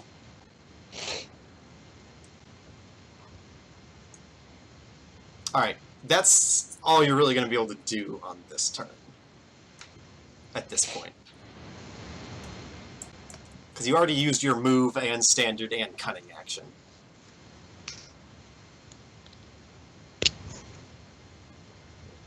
Jake, I can't tell if you're frozen or just very disappointed. Okay, he's I'm just disappointed my turn's over. Okay. So, Spog, why don't you go ahead and give me a d20 roll, because you're, up in the lead now. Mm-hmm. That'll be a 13. 13? Alright, yeah, you just keep chasing after him. We're good to go. That- Alright, so, Annalise, you wanted to try and do something as the Earth God? Oh, yes. I wanted to become the Earth God. You can't just become the Earth God. Well, I wanted to, pretend that I'm the Earth God in front of this thing so that he'll think I'm the Earth God and listen to me. He's pretty far ahead of you. Well... Because you stumbled into this hornet's nest. Stumbled into it. Can I use my Earth powers to make the bees ghosting the Scarecrow? Bee power. I don't think so, no. Wait, can't I talk to small animals? Yes, you can talk to one small animal at a time. And And you can't just I want mind to tell- control a whole swarm of hornets. No, what I want to do, I want to tell the Queen Hornet or the King Hornet or whoever That's is in not charge how this of the works. Hornet swarm. This is how I'm gonna make it work. This doesn't work, babe. You don't understand. I'm gonna talk to one of them and I'm gonna ask them if they could tell their buddies to go attack the Scarecrow. Is there a rule against that? That's just it's not gonna work. Ugh. You Why? rolled a 20. Yeah. Like the talk to small animals thing, it's like you can talk to rats, squirrels, stuff like that, and just have conversations with them. You can't mind control them. I don't want to mind control. I want to have a conversation with him and ask him, hey, can you please go get the Scarecrow? And I feel like me being dressed as the god will influence his They're an decision to say insect. yes. They don't have a concept of gods. Fine.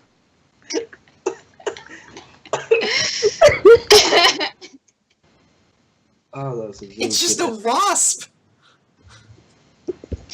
But it's part of Earth and nature. That's God not how says- this works. Fine.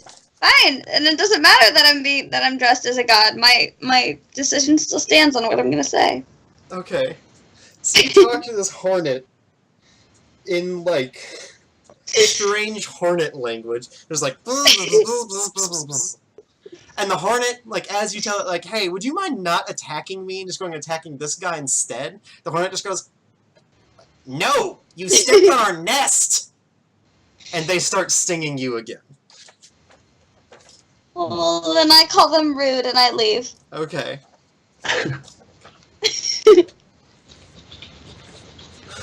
Alright. So, Shrebum, you're just chasing after? Sort of. I have to concentrate to keep Alton afloat, so I'm either running at half speed or just sort of stopped. Oh my god, please concentrate. I just kind of, the way I just kind of picture this is everyone's going super fast, and Trump's like, yeah, we got him, guys, let's go. And it's just leisurely walking through the fields. Sort of. I don't think I could concentrate and run at full speed while trying to chase a Scarecrow and keep Alton in the air, so I think I'd just be sort of lagging behind, but keeping within sight of him. I feel that. Okay. So, this Scarecrow guy just kind of keeps on running. So, Alton, what's going on Alright. here, buddy? First thing I said to myself is that was stupid. I'm coming 60 miles an hour trying to be a bomber, essentially. And I'm gonna put everything I pulled out away, Okay, By the cool. way, this lasts about 10 minutes. and and then I'm gonna pull out about half of my ball bearings, so only about 500. Okay. Because he looks like he's running very clumsily. Okay. And now essentially I am gonna make myself just like a bomber again, So, but I'm gonna. One thing I do want to say here, Jake, is you're trying to throw ball bearings in the middle of very thick brush. Oh, for sure. I just need to get ahead of him like 10 yards and drop these ball bearings on the ground. Okay. Tyler's so done with everything happening today. I'm sorry that I had a good idea, Tyler. No, I'm sorry I don't know how to the idea execute on was Andrew's good great, idea. Shrubham. I don't know that the target of this idea Was the best choice. Well, he was is the closest. necessarily Also, he was falling the through smallest. with your grand vision. Yeah, I know, but I mean, he couldn't run that fast, so I wanted to give him a little boosto. I feel you. I feel you. All right, so you're just throwing down these ball bearings in the middle of Also- very thick grass. So as I'm like dropping these 500 ball bearings, I'm very much playing out like essentially a World War II like B-17 bomber in my head and making those sound effects. Yes, because your halfling knows what that sounds like. Yes, because I've been a plane. Oops, Okay. I didn't really say been a plane. That didn't make any sense. Okay, cool. So you drop all these ball bearings. I don't know if ball bearings even fucking work in grass, in dirt, in the middle of wheat fields. If he's gonna step on a ball, it's not gonna make him trip, but he might get hurt. Wait, isn't he made of wood? How's that gonna hurt him? Ah, I forgot he was made out of wood. Yeah, so I think you just kind of threw 500 ball bearings for nothing. I'm gonna Yeah, I be real think I with you did. here. I also did that. But hey, that's what I'm all about. Okay, cool. So Spog, why don't you roll for me again to see? I gotta update my inventory. Am I gonna eat shit from this? Because I'm gonna be pissed. 19. No, you're just rolling a d20 to see how the chase goes. 19. 19? Okay, yeah, you're good. You just keep chasing after him, and at this point, you're only like 5-10 feet behind him. Okay, can I do something? Yeah, sure. I didn't know if it was like my turn yet. I get tired of this and I just light him on fire. Okay. Oh my god! So you're doing like a firebolt thing? Yeah. Okay, why don't you give me an Wait, attack? don't we want to figure out what his deal is, though? Not anymore.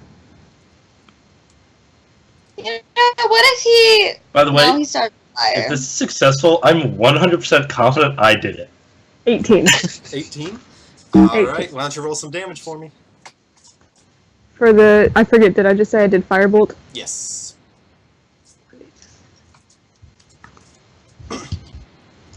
Wait, is that damage? Wait, so I roll for Okay, yeah. I'm following now. Oh wow, I'm doing a lot of raids in minor. 10. 10? Okay, so yeah, you get a pretty good solid firebolt and just like whip it through these fields, and it just kind of catches him in the back, and he like collapses to the ground. And all of that wood, all the old clothes, all the grain and stuff or like the hay inside of him just bursts into flames. And he just like kind of gets up and like looks at it and just shakes, and all of this stuff just comes toppling down off of him. So he fell down shortly after I dropped the ball bearings. Yes. I definitely give out a little victory screech. Victory screech! Okay, what is left on him after all the stuff that's like on fire comes off? So, that's the thing. As he stands up, he actually has a body made of, like, vines. And, like, dense vines, underbrush type stuff. And he just kind of, like, looks at you. And then he just kind of, like, looks around. And all of a sudden, you see coming through the fields of grain, you see some other things running towards you. And this thing just kind of, like, looks at you and just smiles that giant jack-o'-lantern grin. And now, we actually need to roll initiative.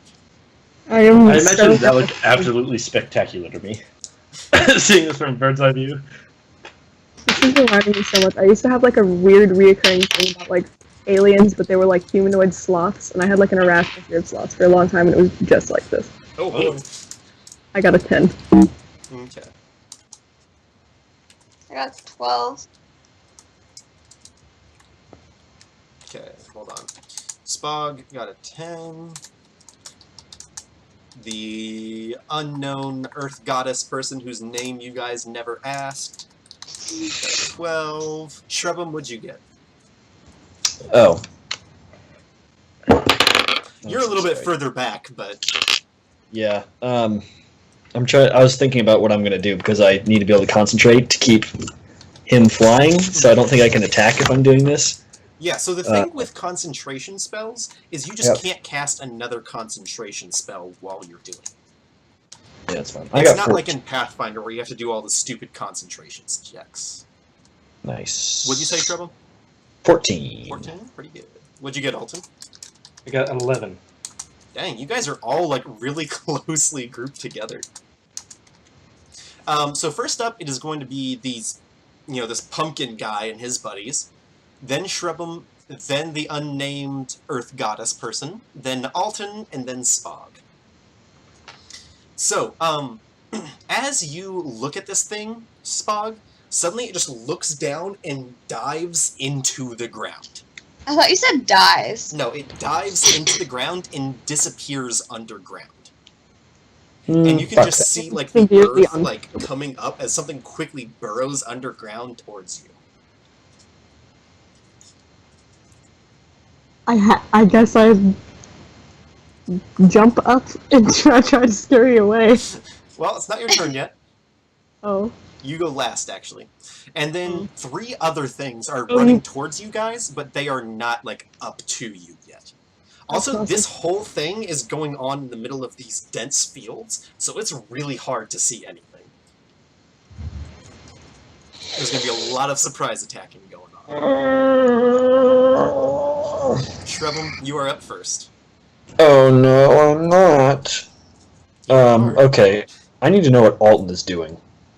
Uh-oh, that's too bad. Alton knows what Alton is doing. That's what I say. Who are you gonna? I mean, you need to actually ask Alton because I don't know. I start running towards Alton. That's what I'm gonna do. I need to try and get underneath him. Okay. So Oh. you're running underneath Alton. Are you just running... Okay, so you guys were kind of in a straight line. Yeah. So if you run straight forward towards him, you're going to run into unnamed Earth Goddess Chick and Spog. Yeah. That's What's the way you're doing, happening? Trouble? Yeah, I'm just running towards him. Okay, cool. So we'll say you just kind of knock into unnamed Earth Goddess Chick. Let me see. I'll just see if you knock her over. Wait, why am I running into her? Because I said you guys are in a straight line, and to get to Alton, you have to run through them. You Why froze. can't I just go around them? Because you're running through really dense fields. You can't see them. Oh, okay. That's fine. Yeah, so you Don't do... knock me over. You do actually run into her, trip over her, and both of you guys topple to the ground. Oh, that's not good. Alton is gonna fall from the sky. That's exactly what I was hoping to do next turn. Nissa, I get really by the way- angry. Alton absolutely does. Like, that does happen. My concentration just broke, so he will fall. well, your concentration doesn't break until you choose to end it or until you cast another concentration spell. I don't know about that. That's what the D&D rules say. Oh. Well, I, stopped concentrating, I would think, if I just toppled to the ground from running into someone on accident. No, concentration is way different than how it is in Pathfinder. Okay.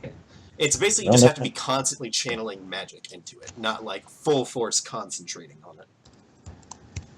Alright, so, Annalise, you are up next. You have just been knocked into by Shrubum, and you both went toppling to the ground. I My get bad. really mad and I slap him silly. Oh, why? She's angry. Oh! I just sort of, slap the hands that are slapping me, and I get It's up kind of like and that thing in Archer, where, Archer will start slapping Cyril, really fast. Yeah, like that. That's what I'm doing. well, that's what I do. I guess I get slapped. Okay. And I So turn. what are you actually doing for your turn, Annalise? No, that was it. That's what I did for my turn. Okay, cool. Next up is Alton. Alright. Honestly, I think it is kind of funnier if Alton just falls to the ground. So did I. Yeah, you know what? We'll change that. So as Shrebum tripped over Annalise's character, Alton just goes plummeting out of the sky. Why don't you give me a d20 roll here to see where you land, Alton? Now let me propose this to you real If quick. it's on me, I'll slap you silly. Because my plan was to position myself above one of these guys, pull out both my daggers, and ask Shrebum to drop me. So the fact that I'm starting to fall is like initiating the plane before I was ready.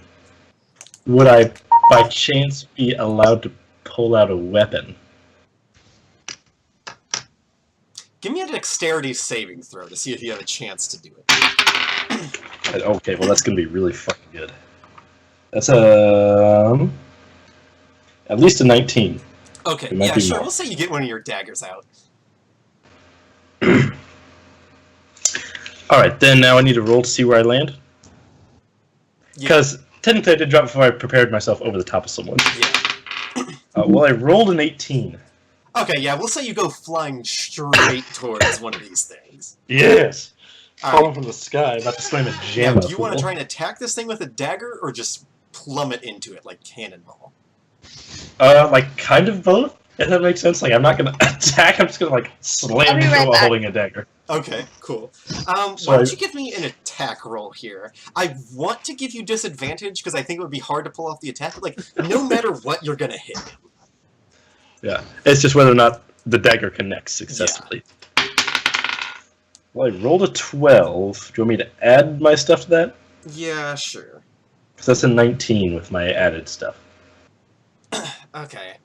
Yeah, fuck it. We'll say this lands. Give me an attack or a damage roll.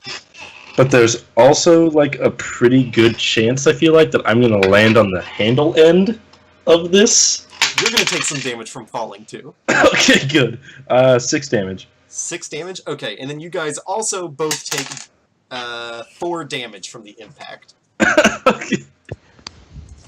So, yeah, Shrebum tripped over Druid Lady. Alton goes plummeting out of the sky, crashes into one of these guys, and is just, like, laying on the ground with the wind knocked out of him as he fell on his dagger. Sure. Okay, Spog, you are up next in this fucking shit show. Okay, so where am I in regards to what's Thank you, happening? Shrebum, for that wild ride. You're kind of, like, dead center in the middle of all of this. Okay, I'm not gonna lie, I lost focus. What's my surroundings like right now? You're in the middle of a dense field of wheat. There was that one guy that was standing there staring at you, and then suddenly he just dove into the ground and started burrowing towards you. There are 3 other things running in your general direction, and then Alton fell down out of the sky in front of you and crashed into one of them, and just kind of disappeared behind the wheat. And you just hear a, oh. And we still haven't rested since the chain ride? No, you guys have definitely rested since then, so all your health is back, all your spell slots are back. Okay. Okay, in that case. In that case, actually, that doesn't affect anything I would have done. I have no idea what I'm going to do still. I'm going to go ahead and I guess take my... There's literally not much I can do other than just, like, run away, so I'm just going to take a nice leap and run towards where Jake fell. I forgot his name. Cool. Yeah, you can go ahead and run towards him.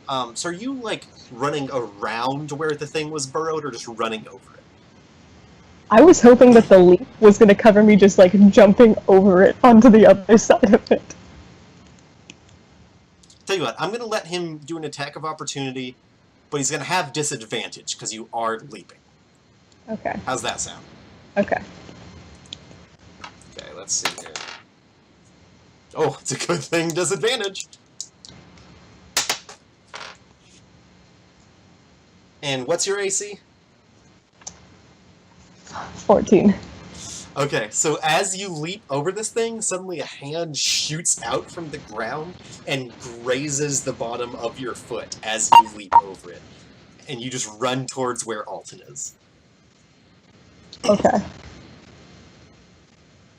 Alright, so, as you run over towards where Alton is, you see there is another one of these pumpkin things laying on the ground with a dagger embedded in its face, and Alton is just laying on the ground, like, very clearly knocked the wind out of him, just like, like, just on the ground.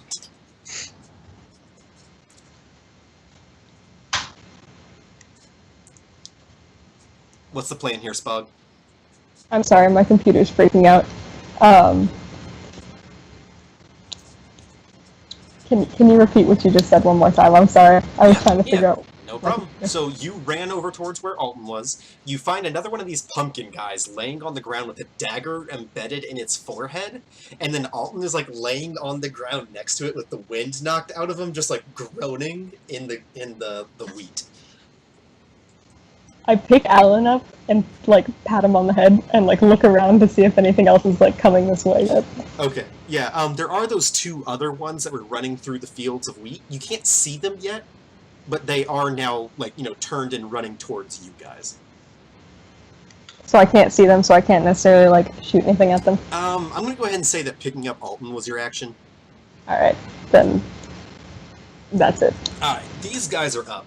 So the one that Alton just stabbed in the face kind of like, you know, wobbly gets up and like looks and like its eyes cross and it sees this dagger and its head just like lets out a yelp and starts trying to pull the dagger out of its head. No! That's mine! The other two do come running towards you guys though. And Alton, you are getting attacked. Yes.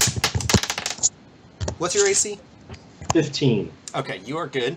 Another one comes running out towards Spog. That does not land.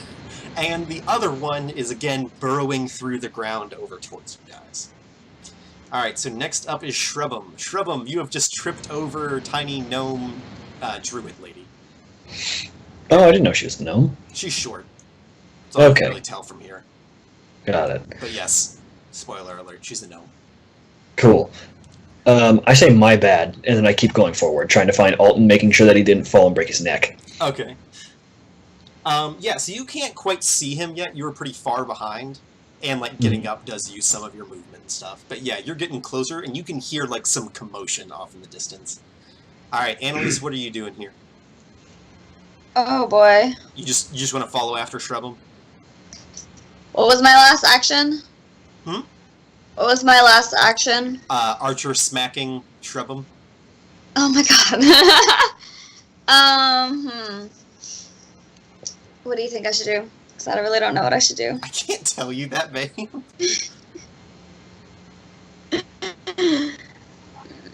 I go to where the action is and I try to help. Okay, so you're just following Shrubum for now? Yeah. Okay, so yeah, you start kind of running towards the sounds of commotion, but again, like, you can't really see what's going on because of these tall, you know, fields of wheat. Okay. You guys are getting closer to where all the happenings are, though. Alton, what are you doing here? Using wheat, I construct a fake decoy of myself with a broken neck so Shovum feels bad. Oh no. Okay, that does not happen, unfortunately. Okay, fair. I'm going to kind of like ninja crouch roll, fairly ineffectively, I imagine, but just kind of like trying to get out of sight of everybody and hide. Okay, I tell you what, if you want to do that, I'm gonna do an attack of opportunity on you. Yeah, that's good. Okay. That does land. Oh, actually, no. I'm going to use a cunning action to disengage, Okay. and then do that. Okay, cool. Why don't you give me a stealth check? I don't know if I should give you disadvantage or not, because like there's a lot of people that were just attacking you, but there's the grain. I think it'll kind of cancel out, and it's just like regular roll, no advantage or disadvantage.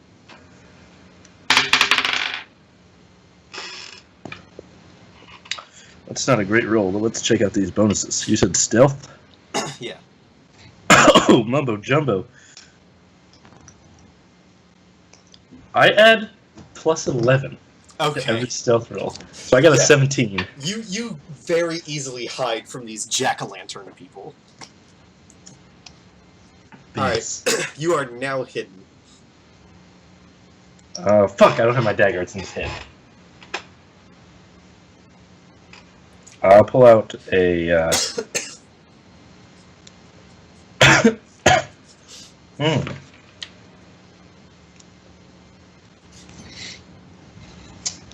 Do I have time? No, I don't. I'm just gonna pull out my, rapier. Okay. Sounds good. Rapier. Alright, next up is Spog. Spog, you are now surrounded by 3 of these pumpkin people. Alton just ditched you, and a 4th one is coming towards you.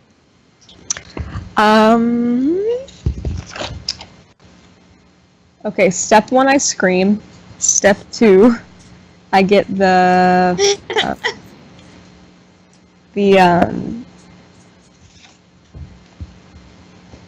is the firebolt the sword, or is that a different one? Flame Blade is the sword. Flame blade, that's it. That's what I do. Flame blade. Alright, so you summon Flame Blade, and you're just attacking the nearest guy? Yes. Okay. Okay, cool. We'll say you're attacking the one that is already wounded. So why don't you give me an attack roll? Okay, 15. 15? That does land. Give me some damage. Okay, I gotta find it where I wrote that. Okay, so that's 3d6 is the damage. Okay. That's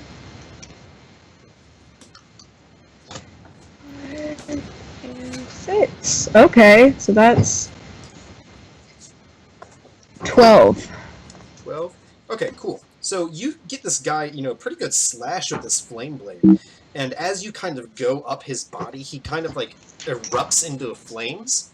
And then he just kind of like shakes, and the flames actually just instantly go out. And this thing just kind of laughs, and as you look in its mouth, you can see a fire burning inside of that jack-o'-lantern head. I am deeply upset. Alright. So, next up is these guys, who are all just going to start slugging on Spog. Love it. Because Alton ditched her. Alright, 1 attack lands. What's your AC again? 14. 2 attacks land. Mm-hmm. 3 attacks land. Wow, I am love this. Okay. 3 attacks land, 4th one appears, and a 4th attack lands. You take 18 bludgeoning damage as these things just start slamming you. However, as one of them is about to slam you, the 4th one comes out of the ground and grabs the other pumpkin warrior by mistake and pulls him into the ground and attacks him instead. I am still deeply upset. Alright, so next up is Shrub'em. Oh boy. All right. So have I run far enough that I've seen Alton? No, because he snuck off and hid in the grain. Okay. That's troublesome, but do I see those things beating Spog? Yeah, I mean, you heard her scream, and you can definitely run up to where she is and see her now. Okay, well that's going to take priority. So I'm going to run over there now. Okay.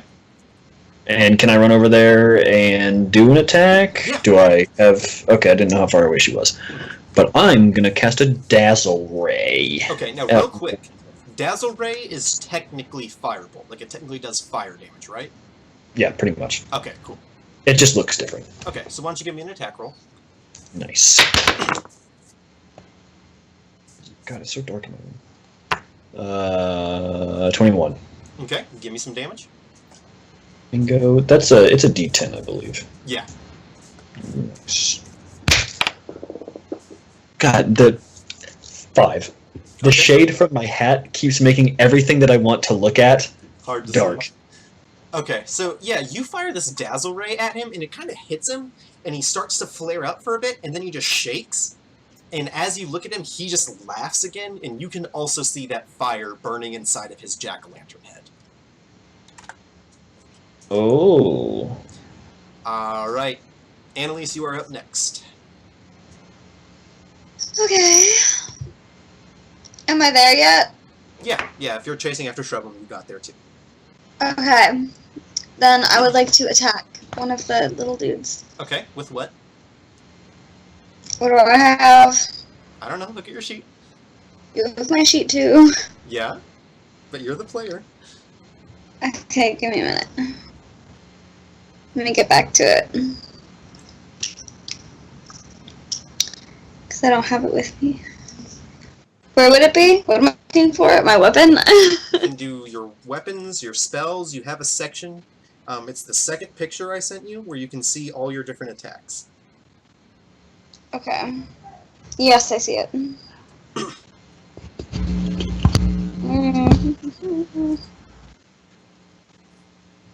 What is fairy fire? I'll read it to you real quick. Each object in a 20-foot cube within range is outlined in blue, green, or violet light. It doesn't really do damage. It just lights them up. Which just makes things light, Yeah. so I can make them colorful. Yeah. Do you That's see your really fun. section that says attacks and spellcasting? No. Okay, so it's the second picture of the first page I sent you. Oh, okay. Oh, I see, yes. I don't have any attacks in spellcasting. Yes, you do. Nope. That's not true. No, there's a section that says attacks and spellcasting. Yes, at the bottom? It says Club Thorn Whip Poison Spray. Oh, are those, that makes sense.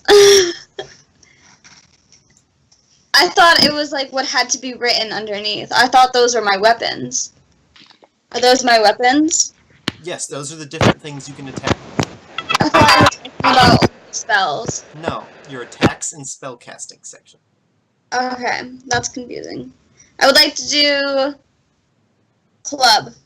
Okay. Why don't you give me Yeah. an attack roll? What do I roll for that? It says right there under attack bonus. Or, oh, what do you roll? A d20. Oh, a d20. Okay. Mhm. Yeah, I just asked what I rolled. I'm sorry. 2. Okay, that does not land. Do I add anything to it? You add +7. That still doesn't land. Oh. So next up is Alton. Do I hear any enemies around me? Yes, you hear several. Can I know I won't actually know, but in an attempt to flank, if I'm standing here and I hear a sound like right here, Mm-hmm. instead of going straight to attack it, can I kind of like walk around to Yeah. attack it? Honestly, I won't know if I pop out in front of him or behind him or like to his side or anything, but Yeah, I get you. you know what I mean.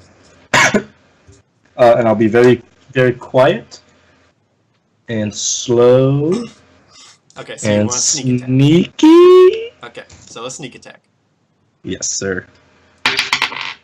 Oh, hell yeah. I rolled an 18, so that's a 25. Okay, give me some damage. Sorry, I gotta switch weapons, so I need a different damage dice. So that's 7 plus 3d6, so 7, 12, 17, 18. Damn, boy, that is a good old hit. Alright, so, Alton, with that roll, you just peer straight on through this thing's torso, and it lets out like a little screech as you do so, and it's just like, cartoonish gasp as it looks down at your sword, like going through its chest. Bingus. So, next up is Spog. What did I miss? What all did you miss? Let's see here. So, on her turn, Annalise tried to club one of them and missed, and then Alton did a sneak attack and stabbed one of these guys through the chest. Was that one of the ones that were circling me, or just one of them in the field? It was one of the ones that was circling you. All the ones that were in the field are now circling you. Bet. Okay, so I have a mace that I've just I have a mace and a dagger. So I think I'm going to take the mace and try to swing at one of them. Okay. So... 18. Okay. That says 16. My eyesight's just bad. Okay, give me some damage. Which one are you attacking, by the way? There's... Okay, so just to kind of give you some options here. There was the one that was burrowed in the ground, reached up, and pulled another one into the ground. So two of them are kind of like stuck together in the ground there. There's the one that you guys have been beaten up on that Alton just stabbed through the chest. And there's one that's pretty much entirely uninjured. I would hit the one that's uninjured, I guess. Okay, cool. So give me some damage.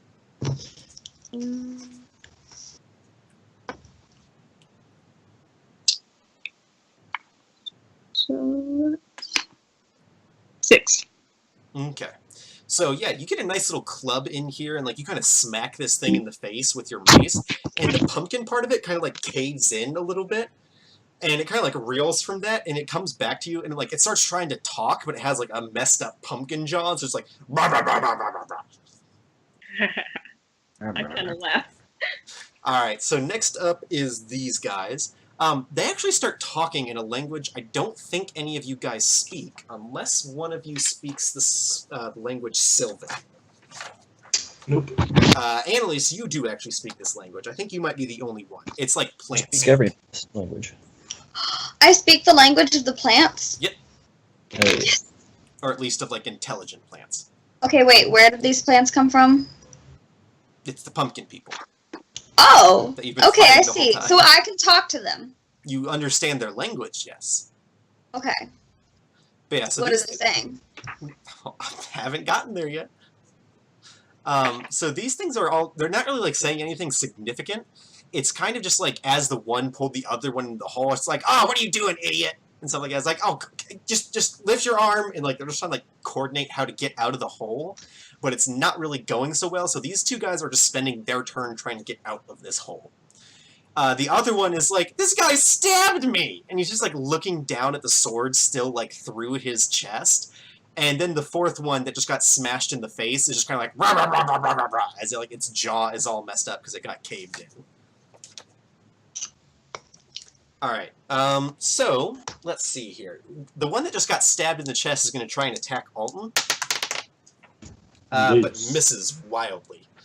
And then all of a sudden, the one that has the smashed up jaw just looks at you, Spog, just like looks really angrily, and just goes rah, rah, rah, rah, and just opens its mouth, and a burst of flames erupts out of its mouth towards you. I have an idea. Can I do something? It's not your turn. Okay, and you take 7 fire damage as this thing just breathes fire all over you, Spog. Huzzah. And there's no sort of protection from fire damage at all. I'm just fucked. I don't think you have any protection from fire damage, no. Down the line, you'll get it because you're a priest of the flames, but right now, you do not have it. Alright, so that means Shrebum is up. nice. I'm just gonna keep shooting beams at those boys. They need to die. Oh no. 9. Yeah, no, that does not hit any of them. Let's see if it starts a fire in the grain, though. It does not. Ooh. You manage to avoid the grain. It just kind of goes up into the air, and like a little firework goes off in the sky. Nissa, what are you doing? I want to talk to the plant man. Okay, and say what? Why are you doing this? That's how playing D&D works. What? That's how playing D&D works. I want to ask him, why are you doing this? Okay, like you just ask one of them, why are you doing this? Yeah, because what if they're like, or I want them, I don't know, I just want them to tell me what their deal is. Like, why they're here and what they're doing. And so, like, And if there are others, I mean, like, the thing right now is that they came out of that fire hole, right? you don't know. Well, okay, fine, then I'm gonna ask them if they came out of the fire hole. Okay, you While said like, I attack. a bunch of different things that you've wanted to ask. You can't ask all of these this turn. What are you asking this turn? I don't remember. I want to ask him why they came here. So as you suddenly say something in their language, they all just kind of stop and like look at you, and then like look at each other and like keep looking back and forth between each other. And one of them goes, "She can speak our language?" And And then one of them goes, "They don't speak our language." And then the broken jaw just goes, "Ha ba ba ba ba ba ba ba." And then the fourth one just goes, "We should probably kill her first." All right, all you are up. Wait, that's it? Yeah, if you're Why going am to I try and not talk with getting the enemy, that's your action. How is that an action? It's a standard action to try and Okay. talk with the enemy. Okay. Oh, okay. I'm gonna stab this fool again. Okay. It will not be a sneak attack this time. Yeah, I know. I did. Okay, that's a 14. Mm-hmm. Oh, that does hit? Mhm. And I do 9. 9? Okay, so yeah, you get another pretty good stab in there, get him through his little plant chest, and he kind of just like, again, just like gasps and like grabs at your sword, and he actually falls to his knees at this point, but he's still, just, like, he's still, like, fighting. He's not dead, Okay. but he is, like, kind of collapsing down. He's not looking in such great shape. Okay. Alright, Spog, you are up next. I'm gonna keep swinging the mace. I'm gonna swing the mace at the one with the half caved in face. Okay. I got a. Ooh, that's a 24. Alright, give me some damage.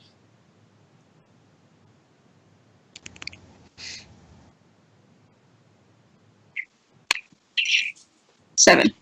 Okay, so yeah, you get a solid hit in on this guy's torso, and just like smash him, and it's like made mostly of vines, but they do kind of like crack and crumble a little bit, and he like starts sounding winded, so instead of being like ha blah blah blah blah blah, it's kind of like ah, blah, blah, blah. I guess you just like knock all the wind out of him. Alright, that means next up is the Pumpkin Boys, who have now turned their attention towards the little druid lady. That doesn't land.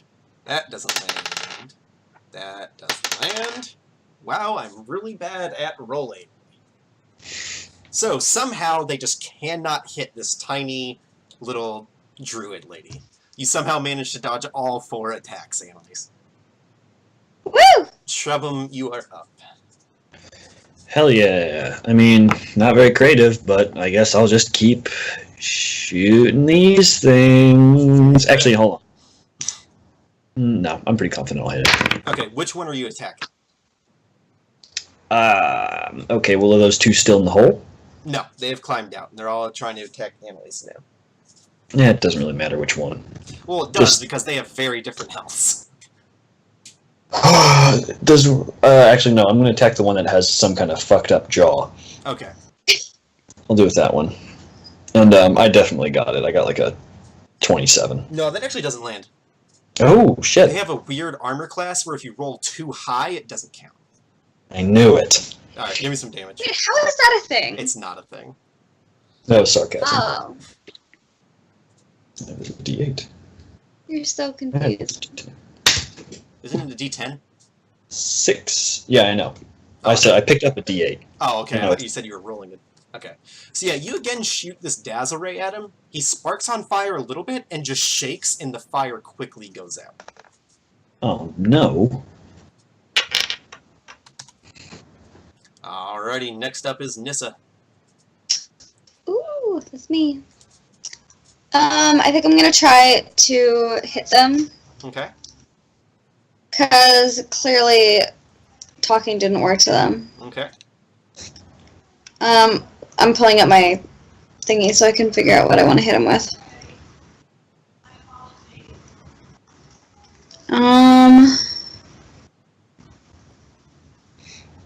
So what is a thorn whip, and what can I do with it? Thorn Whip is a spell, but it's a cantrip, so you can cast it as many times as you want. Basically, you just like summon up some vines that have, you know, thorns and brambles on them, and you whip someone with them, and you can actually like pull them around a little bit with them. Usually you can only pull them like 10 feet towards you, but since they're like right next to you, I'll say you can like pull them off their feet or something. Okay, I want to do that. I want to try. Give me an attack roll. Good, that's a better route than I've been going. What do I add to my attack roll again? +7. That little attack bonus box right there. Okay, 18. Okay, so give me some damage.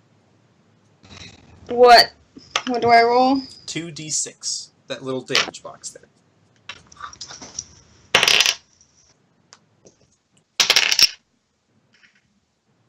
Ten. All right. Yeah, you get a good little hit in on there. And as you actually grab one of these things with the Thorn Whip, it kind of wraps around its pumpkin head. And as you pull, the pumpkin head just pops. And its lifeless body just kind of collapses to the ground. And all the other pumpkins just kind of like let out a gasp as this happens. So, I say in their language, I am your queen now. okay. Don't think they really respond to that. Next up is Alton. So one of these things just got its little head popped. That's exciting. Who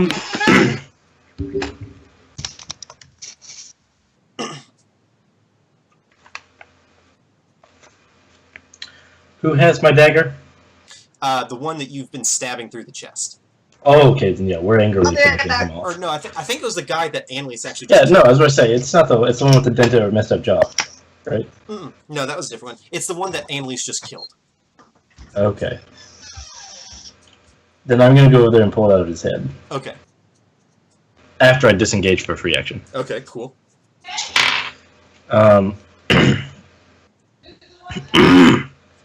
How far of movement was that? They're all really clumped up. They were all attacking Annalise's character, so Okay, I kind of figured it would be too much. yeah.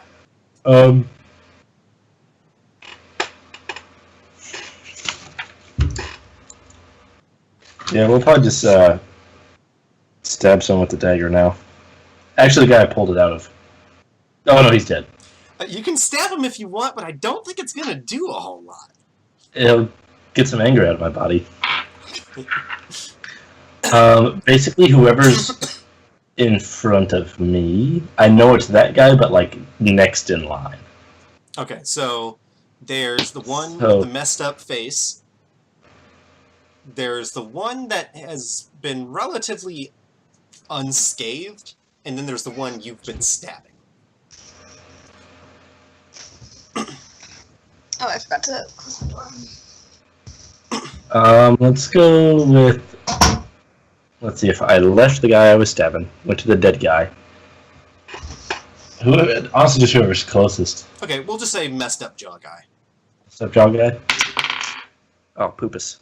That's a 15. Yep, that lands. Oh, Yambas. And oh, minimum damage. That's a 5. Hey, that's still damage. You get a That's nice fair. little stab in there, and messed up jaw guy just like lets out a whimper, kind of thing. It's like, rah, rah, rah. All right. Next up is Spog.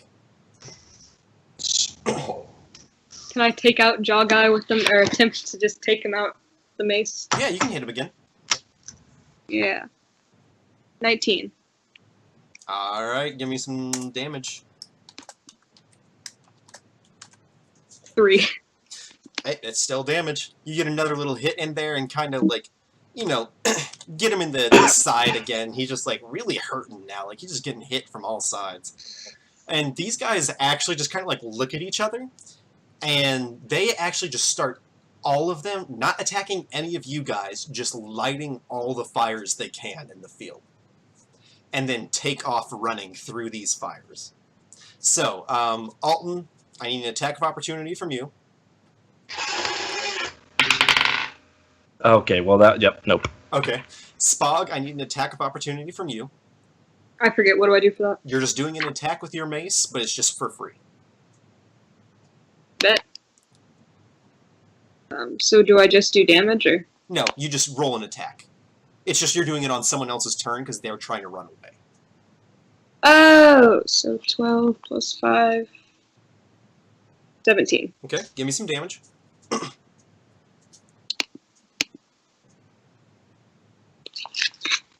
4. Okay. So yeah, you kind of like catch one of these guys in the back of the leg as he's kind of running away. But he still kind of like manages to take off through the flames. And then lastly, I need an attack from Annalise with your club. What do I roll for that? Same thing you always roll, d20. Did not work. Okay. And then Shreb'em, since you didn't have a weapon out, I don't think you get an attack of opportunity. Oh. I'm sorry, buddy. What, I can't just do a spell? I don't think you can do spell attacks of opportunity. I thought it was just an attack. No, I think it's a weapon attack. Okay. Because, like, with spells, you have to spend that time, like, channeling, casting, and stuff like that. Whatever you say. Alright, so these guys have now just started sprinting away through that wall of fire. Next up is Shreb'em. Shreb'em, if you want to chase after them, you can, but there is a fire pretty rapidly spreading through this, part of the field. Pass. You're passing? Alright. Nissa, Yeah. what are you doing? This is taking too long. I don't want to chase him anymore. Alright, Annalise left. Alton? What are you doing here, man? Stab-o-matic. They ran away. Well, fuck. Oh, that's right. I don't know I did that. I'm gonna go over to Shreb'em. Oh, Shreb'em. Mm-hmm. Watch your mouth. Sorry, I had a weird stumble of words.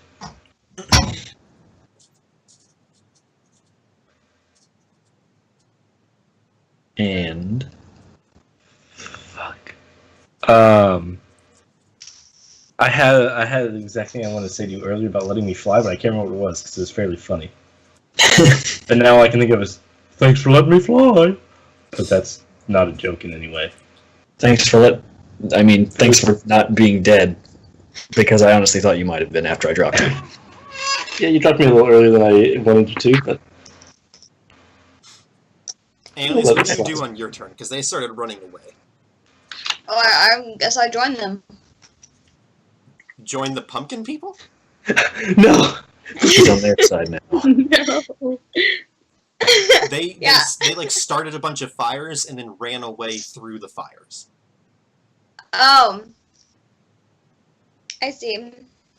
I thought I could, like, catch them again. Not unless you Well, I run didn't through really the do a fire. good job at catching them the first time. What is the rest of the team doing? Shreb'em and Alton are having a weird sexual Moment. tension thing. I think. I guess I'll take this time to introduce myself. Just as there's a massive fire burning next to you guys. Oh, I have create water. I'm gonna create water. Okay, yeah, we'll say you get the fires out with that create water. Alright, so we'll just go ahead and end combat there. Spog, I don't think you want to chase after them either. Not particularly. Okay, yeah. That was kind of their hasty exit. So yeah. If you want to go ahead and introduce yourself now, you can, Annalise. Okay, now I'm gonna introduce myself. Okay. Do I, like, have to physically do it? Yes, that's how D&D works. Okay. Hello. I am Nissa something. Hello, this is something. I am a hermit, right? But you don't have to go through your background in class and stuff like that. You can just say your name. Okay, hi, I'm Nissa. I assume you know who I am. I have no idea who you are. I start to cry. Are you I'm in trouble. I create water over your head. Who, me? Why? Damn. Alright, that was rude. I walk away. I'm entertained. Ah. She's horrible. I hate her. Just what Shrubham always does. So, Well, that's after the all flaw. that I'm happened... enjoying life too much. Okay, so after that happened, the fires got, kind of put out, and they're kind of smoldering, smoking as they kind of burn out. Several of the townsfolk from Ambersea that were putting out the other fires kind of catch up to you guys and go, "Oh, thank the gods, you guys managed to get these ones out. Did you guys figure out what was causing these?" No. We think it was the fire. You think the fires were caused by the fire? No. The pumpkins were caused by the fire, is what I think. The pumpkins were caused by the fire. Yeah, like the fake evil pumpkin men. Were caused by the fire. Yeah, I think that. We What I think There happened were is I think there was like, because I did my religion check earlier, so I think that god made like a little portal between his world and our world, and through that portal came those little scarecrow dudes through that fire gate. That's what I think. It wasn't a fire gate, it was just a fire, babe. Oh, I thought it was a fire gate. No, these things that can breathe fire just breathed fire to start a fire.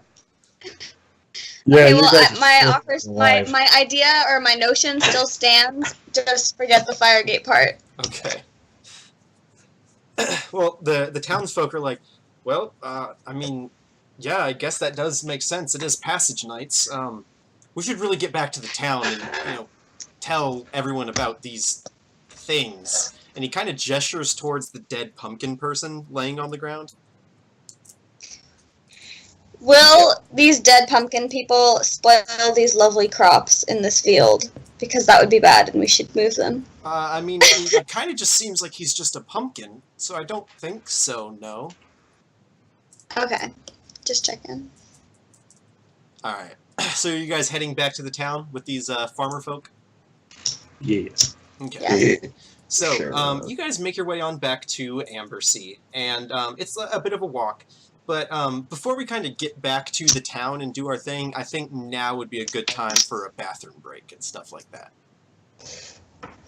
Sure, I can take a pee-pee. Alright, so if anyone needs to get a drink, use the bathroom, anything like that, go ahead. We will reconvene in a few.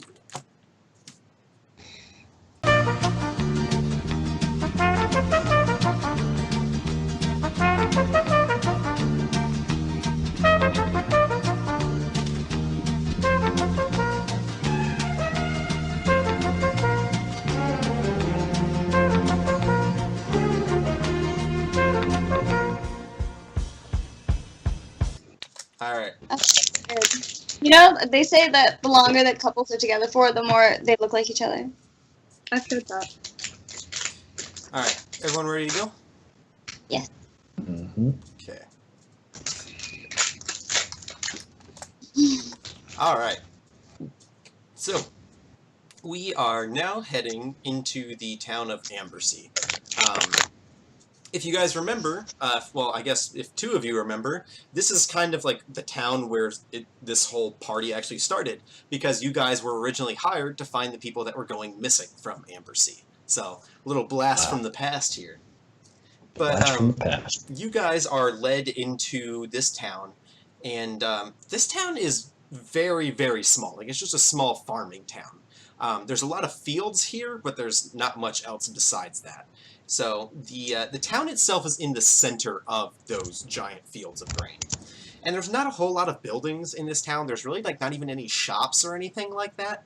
There's just houses, and then there's the town hall, and that's it. So you guys are kind of making your way through this ramshackle old farming town that's just like all dirt roads and stuff like that, and led to the town hall where the whole town has kind of been gathered. As you guys walk into this town hall, it's just like a shabby wooden building, nothing really fancy about it, and there's a bunch of like, shabby wooden chairs kind of gathered inside of it. There's a little bit of a stage built up, but that's about all there is in this building. As you guys walk in, though, someone actually just goes, "Oh my gods, it's them! The adventurers that they saved us from the cave!" What up? And they actually gesture over towards you and Shrubham and you, Spog. And they're like, "Well, a couple of them, there are others, but yeah, this is them. And they all kind of come over and like start clamoring over towards you guys, and are like asking you all these questions, thanking you for rescuing everyone, shaking your hand, stuff like that. You're welcome. That just One thing they do actually do is a lot of them are like, so what happened to that half orc that was with you, the big lady, the one who really seemed to actually do the hero stuff? Oh, thanks. Well, she had some errands to attend to. We're helping you now. So, Oh well. be grateful. Yeah, of course we appreciate it. We just didn't know where they where she had gone, and all that. I assure you we're just as competent. Oh, okay. I have my fingers crossed behind my back. I'm actually twice as strong as her. Give me a deception check. Okay, that's gonna pass with flying colors. Let's see, deception. 27. Oh my god. I don't know what the actual DC is on this, but I'm pretty sure that succeeds. And I'm pretty sure this guy genuinely believes that you, the tiny halfling, are indeed twice as strong as the half-orc paladin. Well, duh.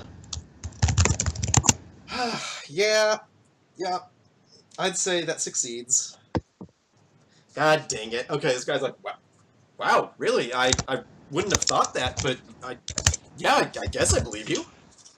Yeah, I consume my body weight in protein every day. Give me another deception check. Oh, okay, I did not think about that. I say he's lying. I rolled a 30. Andrew believes it now too. He goes, holy your body weight in protein every day? How do you even get that much protein? I'm all out of rolls, so I'm not gonna lie this time. I don't know. And he goes, oh wow, that's really impressive. Hey guys, come look at this guy. This guy is supposed to be twice as strong as the half orc. The one. Yeah, the how one about you who, lift this guy up right here? The one who ripped the lock off of our jail cells. Can you give us a demonstration? I don't Show me want your to. might. I don't want to hurt anybody. Oh, he's just being coy. I slap him on the back. Go ahead. Lift both these people up at the same time. I give you a very. And I point to the two biggest people I can see. I just look down at you, and I wink. No, I want to see how this situation plays out. Oh God. Hey. Not today. My shoulder is a little sore. Alright, give me a deception check. Oh fuck. 17. Okay. Yeah, you say like your shoulder's sore, and it's like, well, I mean, yeah, I guess you did just fight the monsters and whatnot, but okay, yeah, we understand. I take out a healing potion. Oh God. Here, take a sip of this, bud. You'll be fine. Oh fuck. I had no idea you were aching. Go ahead and use the healing potion. Well, I do get my health points back, so that's nice. And he goes, All right. Yeah, that's so kind of you, Shrubham. So do you think you could do the demonstration now? Oh, he absolutely can. I He'd say love to. I'll arm wrestle him, and I point to the smallest person in the building. He stands up and he's huge. You wanna arm wrestle old Grisbeard? And it's like this old 80-year-old man who could who's just like Yeah, I gotta warm up. And they go, are you sure you want to take him on? He's one of the strongest men in our village. Yeah, no, that sounds like a bad idea. Well, I mean, I guess if you're looking for a good demonstration of your strength, this would be a good way to do it. And Grisbeard just kind of turns towards you, and he is just has skipped leg day every day of his life, but has done 2 arm days every single day. Yeah, no problem. The voice cracks tremendously. Instead of having an ox pull his cart, he pulls the ox pulling the cart. All right, so This arm wrestle underway. all right, let's do some arm wrestling here. Now, if you guys recall, my strength modifier is -2. Oh. Let's do a strength contest. All right. Well, I did not do that. So What'd you get? I got 11. Okay, he got a 14. Ah! So he kind of like grabs you and just like easily just grabs your arms, and just boom, just immediately knocks him down. I say, shoulder must still be bothering me. And they go, "Oh, that's disappointing. Get that a lot. Kind of feel like you were lying to us, but How important is this area to our mission? Is that a Um, question I'm allowed to ask? well, the whole mission takes place in this area. Okay, so I can't just leave? You could if you wanted to, I guess, but I mean they're holding a meeting here in the town hall. I'm just gonna walk away silently. Very slowly. And they like all the townsfolk are just kind of like looking at each other and just like, "Oh, Just kind of like a... and walk. okay." And they're all just like, "Oh, okay. Is he normally like this?" He's new. Oh. Okay. Well, and it's actually at this time that someone actually walks up onto the stage, and someone just kind of yells, "Everybody quiet! Take your seats!"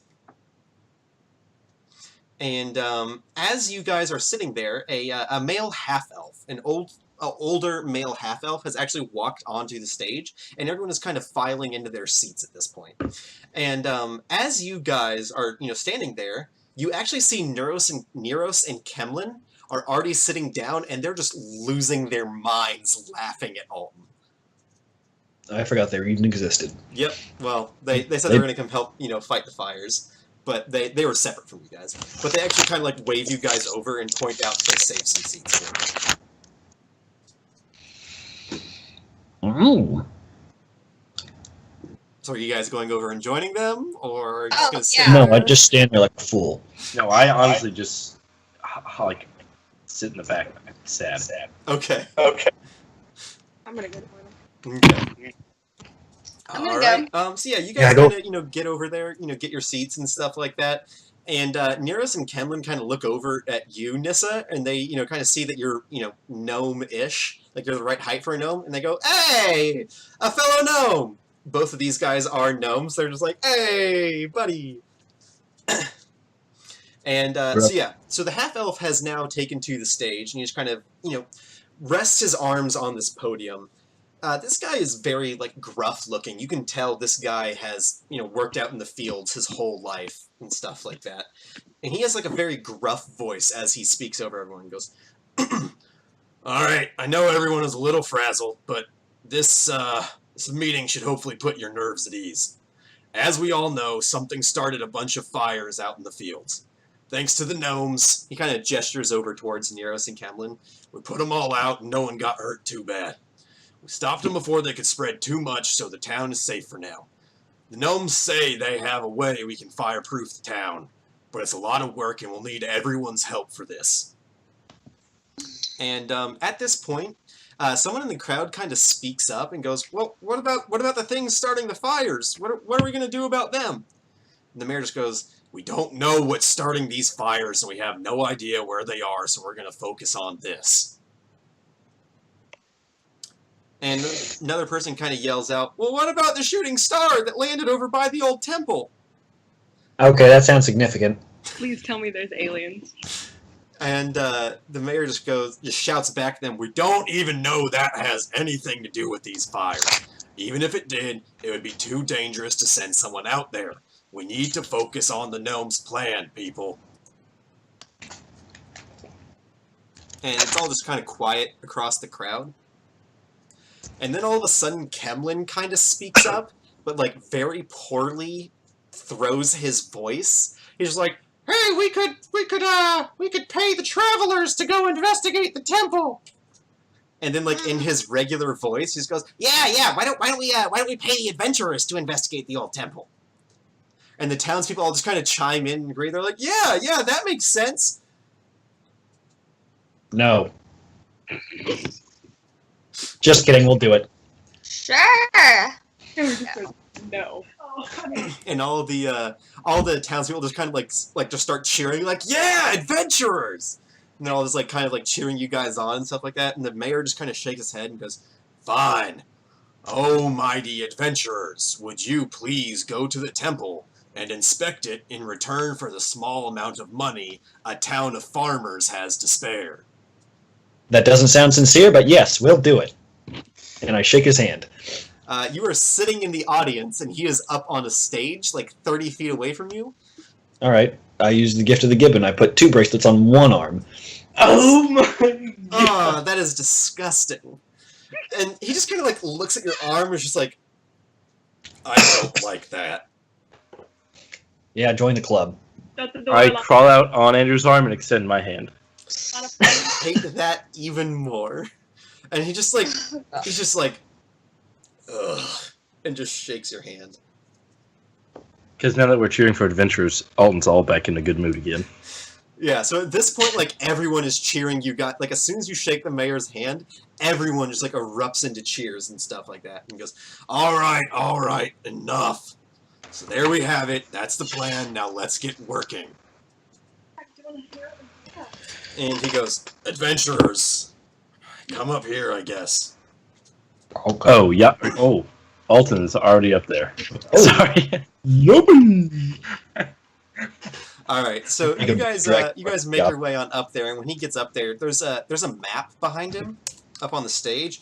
He goes, okay, so some of the farmers claim that they saw a shooting star go down here, and he points to a spot on the map near this old temple. The temple's long since been abandoned. It's not really in a place that we ever go to anymore. You guys might want to try looking there. Sure thing, baby. Don't call me baby. Sure thing. Hmm. That's the door behind you, Steve. If you're heading out right now. Alright, so he's kind of pointed out where to go for you guys, and before you guys leave, Neros and Kemlin kind of pull you to the side and they go, hey, listen, so we're gonna hang out here, help fireproof the town, just in case things don't go so well out there. But we have total confidence in you guys. And Sure Nero's you just do. like, God damn it, Kemlin. I'm just looking at him. Staring. And Like that's it. Isla Jones. Yeah, like Isla Jones. Nope, not like Isla Jones. I cast We'll never invisibility reference but him only on my again. eyelids. Alright, so, yeah, you guys are now free to head out at this point if you want. Alright, cool, we hang out. Alrighty. So as you guys actually start walking out of the town hall, suddenly, something goes smashing through the roof of the town hall.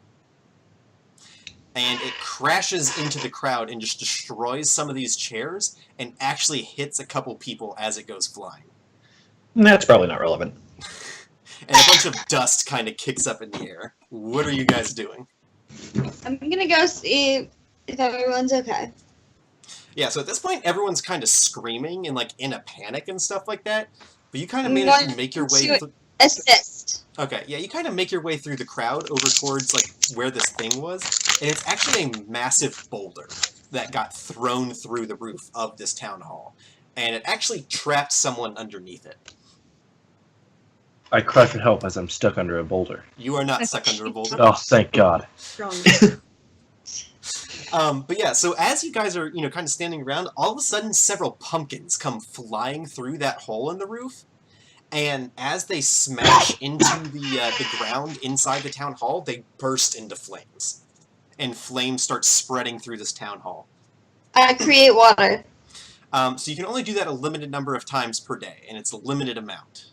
I thought that was a cantrip I had. Create water, I think, is a first level spell. Yeah, it's a first level spell. You can only cast 4 of those per day. You've already cast 1. So I'm gonna do another one. Okay, so yeah, you put out some of these fires, but there's still like a lot more going. And there is someone trapped under that boulder, and they go, "Ah, my legs, please." I try to roll the boulder off of them. Do I have to do like a strength check? Yeah, let's do a strength check for this. Oh god, no, don't open mail. I haven't opened in 4 years. Okay.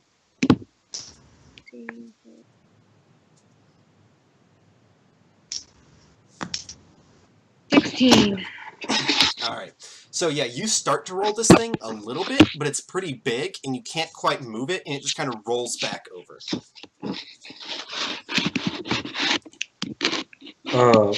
I'm gonna run over to the guy under the boulder and tell him to bite on a shirt or something, and I pull my dagger, and I am gonna amputate his legs. Are you sure that's what you want to do? Okay, I see him doing that. I go, no. And I push him out of the way, and I'm going to try. How big is this boulder? It's a pretty sizable boulder. It's probably about, like, the height of Spog. Okay, that's fine. I'm going to try and roll the boulder off this guy's destroyed forever legs. Okay. Spog, since you're assisting him, how about both of you guys roll, and we'll just add your rolls together. Oh, wow. Right there. I got a 10. This is for strength, right? Mhm. Then I just got a 20. Oh, shit, yeah, so 30 altogether. So yeah, with the two of you guys, like, combined effort, you do manage to, you know, roll this boulder off of this guy's legs, but they are crushed pretty bad. Ooh. I still think we should amputate them, given how bad they look. I say to shrub them. Are there crystals no. nearby? Because that can heal that. I'm not doing crystals, babe. And definitely within earshot of this man, I say this guy's legs are just fucking ruined.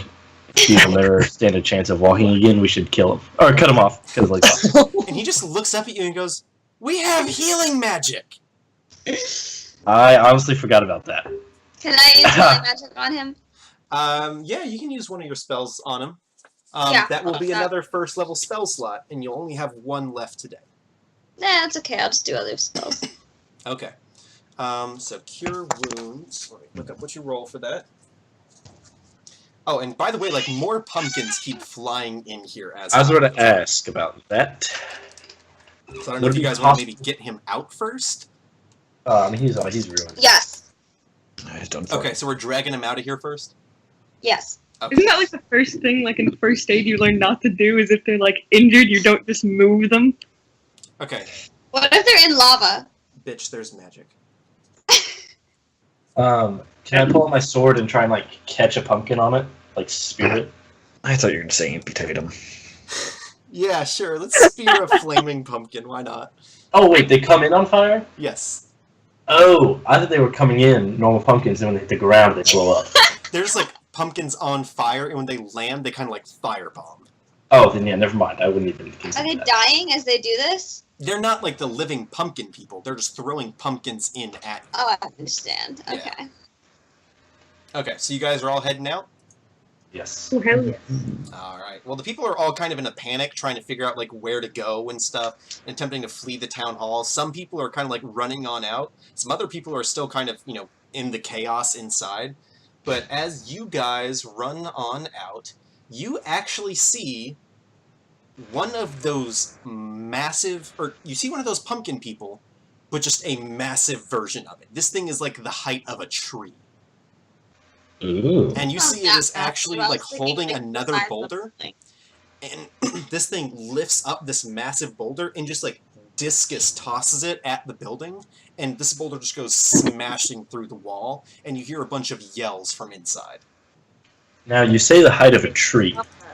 Yeah. Are what- there trees around it? There are not trees around it. Oh, never mind. How big is this tree? Therefore, how big is this man? Give me just a sec. This thing's about like 9 or so feet tall. Okay, that's smaller than I was thinking. Yeah, like Yeah, I 9 mean, to your 10 average, feet.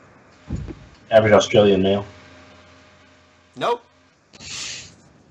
Alright, cool. So why don't we go ahead... Oh, also, as you guys see this thing, you also see several of those other like the smaller pumpkin guys, go, like, turn off and, like, run out of the city as this giant pumpkin warrior kind of turns and, like, starts lumbering towards you guys.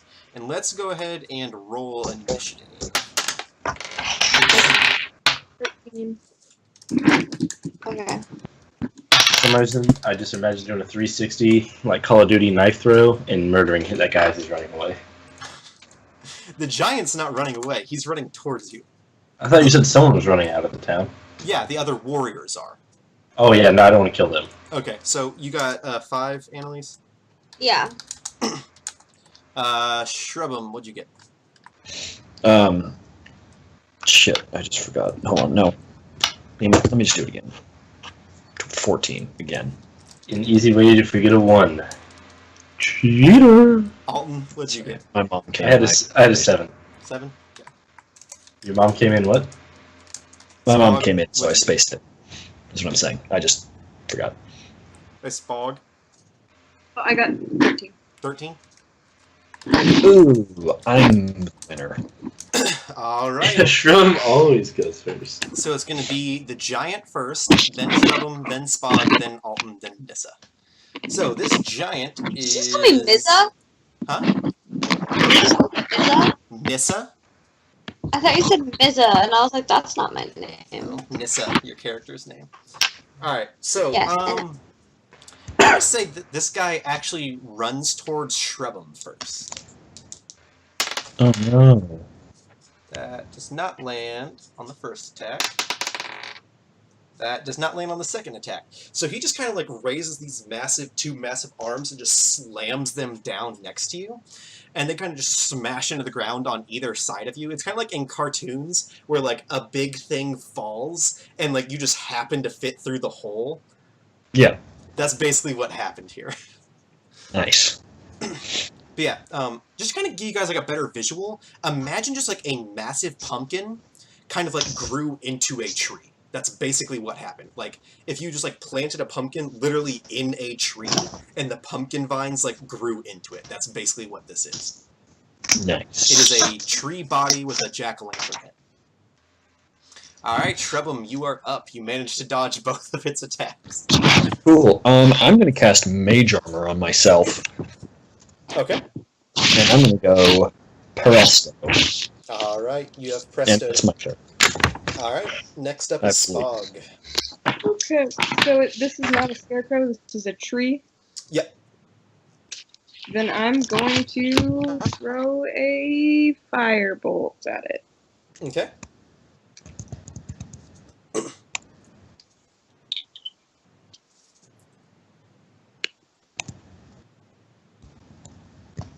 I know, math 23. Okay, that does land. Give me some damage. 9.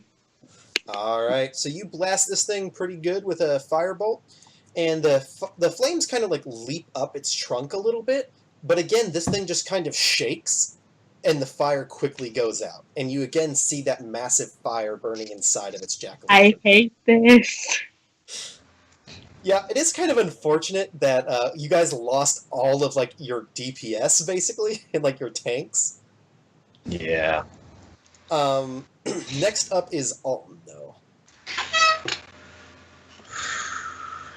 As far as environment Mhm. around him, Mhm. places to hide. You're just kind of out in the open town square. All right, then. Town square for all to see. Mhm. All right, then I'm gonna pull out my big boy and sprint right at him. You heard me. So your rapier? Yes, sir. Alright, give me an attack roll. That's bungus. Crit City for the first time I think I've ever rolled one. Alright, so, real quick for criticals, roll to confirm it. Oh, I thought that was just Pathfinder. No, it's Oh. in D&D too. for sure did not confirm that because I just rolled a 2. Okay. So, I think the house rule we had was you still get the critical, but there's like the weird thing where like if you roll a second 20, you do your critical modifier twice. And if you roll a third critical after that, it's just an instant kill. That if that wasn't already the house rule, that is the house rule now. You roll like a confirm roll, but you get the critical no matter what. It's basically just to see like how much you critical. Okay, so There. roll your damage and then do your critical modifier, Jake. So that's a 5 plus 4 So what, 9, so 18? Ah, nice. That's like a pretty good one. So yeah, you just like tiny little halfling boy just start running towards this giant tree thing screaming. And then you run and just like bury your rapier in the tree trunk. And just kind of lets out like this big like groan of pain as you just like stabbed it in the shin, basically. And I whisper, "Take that, Yobby." Yobby! Alright, new rule. If anyone says Yabi, I will kill your character. I will focus everything I have towards killing your character. What is that? Well, that's fine. Super fucking annoying thing that Jake and Andrew would not stop saying at the McElroy live show. This is him. That's No! This is the new house rule. If anyone it's says Yoshi's dad. If anyone says Yabi, I will focus everything on killing your character. It's such a So- good word. But then what happens? Then we just don't play anymore, I guess? We don't do D&D ever again? If I kill your character, then your character is just dead. Well, alright. Alright, next up is Nissa. Okay, what's the situation? There is a So- giant tree thing that just got stabbed by Alton. Okay. I think can I attack it? Mhm. I think Yeah. I want to attack it to try to get it. I think I want to do the vine whip Okay. thing. Ooh. Give me an attack. What number do I add to it? 7? Mhm. 19. That does land. Give me some damage.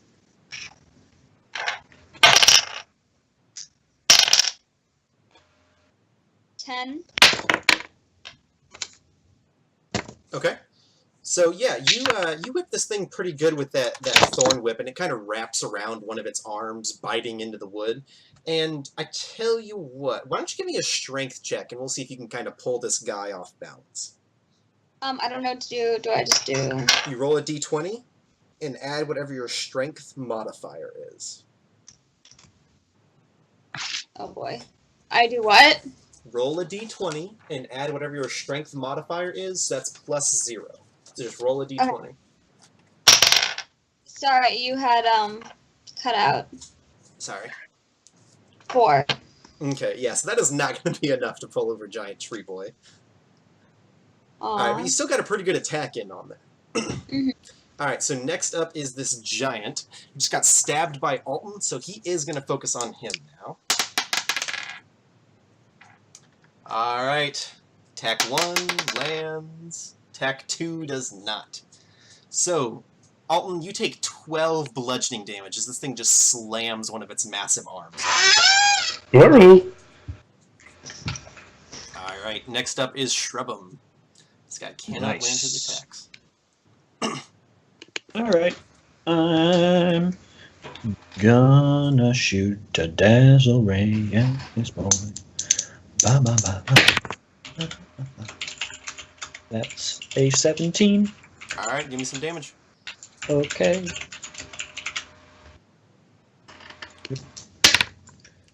Ten. Alright.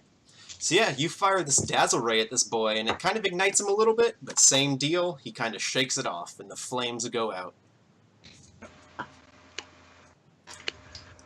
Next up is Spog. I don't have very many options that are not either being right up next to it or using fire. So, and I'm very close to dying. So I am going to,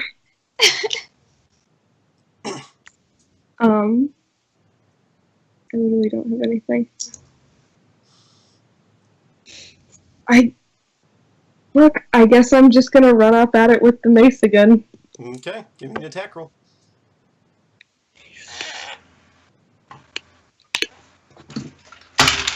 $17.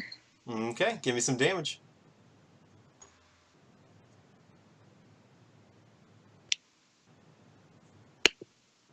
$6. Alright, yeah, you get a good old blow in there and knock a good old chunk of bark off, like, one of his legs. And this thing lets out a massive groan of pain as you do so, and its leg, like, buckles a little bit. Alright, so next up is Nissa. Okay. I am going to. Can I? Is it on fire right now? No. Or is it breathing fire or something? Hmm. Can I? Okay. I think I'll just try to pull it down. With the vine or the thorn whip? Yeah, the vine's already wrapped around him, right? It only lasts for that one turn. Oh, okay. Well, I'll try again. Okay. Give me an example. 19. Okay, give me some damage. I think it was a 6. Okay. Cool. Yeah, you get another good old, thorn whip attack on in there. Why don't you give me that strength check, see if you can pull him over.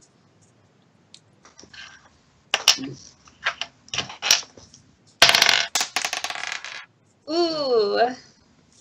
Oh, it's 7. I thought it was a 1. Oh, okay. Yeah, well, this guy actually, like, as you pull on his arm a second time, he actually kind of looks down at you and just lifts you up into the air. Oh, so that didn't work. Yeah, not so much. Alton, you are up next. It's time for Stab City. Given how well the last one went, I'm feeling pretty confident. Alright. 18. Yeah, that hits. Give me some damage. Oh, 6. Not All great. right. That's still a good blow. Yeah, you get another good old stab on in there. Stab this big boy. Alright. So next up is the giant, who is just getting smacked all over the place. He's gonna go for the guy that keeps stabbing him, I think. Seems like a big old threat right now. Okay. Hey Jake, you can half damage, right? Yeah. Okay. He deals a total of 24 damage to you this turn. Yeah, I think I'm going to stick with the 12. Okay. And then another thing happens. As he slams you once and then slams you again, he actually grabs you, picks you up, and swallows you. Hell yeah. Hot. Yeah. As Alton has just been engulfed. So yeah, you have just been grappled. You have been grappled and engulfed, Jake. Shrubum, you are up next. All right, I'm gonna do another Dazzle Ray because that's all I can do. That's all I'm good for. Oh wait, actually, hold on. Let's try and be creative this time. I'm gonna look. I say, how are you at level 7? Only good at Dazzle Ray. Well, I'm 6. 6. The spells you're choosing are not useful? But that's like my best spell. All of my higher level spells are sort of like non-attack ones. How are you at level 6 when everyone else is 7? Are we at 7? I thought we were at 6. What? No, we spell are at 6. do I Yeah, have I'm at sorry. level 7? Oh, okay. What Okay. spell Jake done slots goofed me. Do you know? Do what? Do you know what spell slots I should have, like being a level 7? Because I still have it being 4 level 1s, 3 level 2s, 2 level 3s. All right, I know. A classic. I'm gonna shrink this bitch. The wand of Shrinky Dinkage. Mm-mm. I think I'm Afraid of him. You're gonna make me wear him like a suit. Then I definitely am. Okay, yep. I raise up my... Oh, what? No, I can't do that because I'm wearing a frog costume. I reach in my pocket and I pull out a separate one. Okay. So you're And I shrinking this cast- guy? Yeah, and I cast whatever it is. I just shrink him. Oh boy, let's see. Let's see how God resolves this. I was not prepared for this scenario. No one ever is. What's happening? I'm This shrinking thing tree, swallowed Jake inside Jake. of it. And then Oh. I feel like he would maybe shrink as well. No, he wouldn't. He's not being hit by it. Please I'm not complete a target of the spell. Okay, I think he just takes some crushing damage then. Well, hold on, but how big is the tree compared to him? Okay, so this thing, we'll just say 10 feet is its usual height. It just swallowed Jake, and so now it shrinks to 5 feet. I'm pretty sure. I don't know how much room Jake had in that stomach, but I think that maybe Jake kind of Yeah, Jake makes has it stomach. explode. Well, considering I'm made out of bone and flesh and he's made out of fucking wood, Bones are much stronger than wood. They're actually the same, according to Mythbusters. Oh, really? Yes. That's why they use wood in their dummies, because it breaks very similarly to bone. Oh, piss.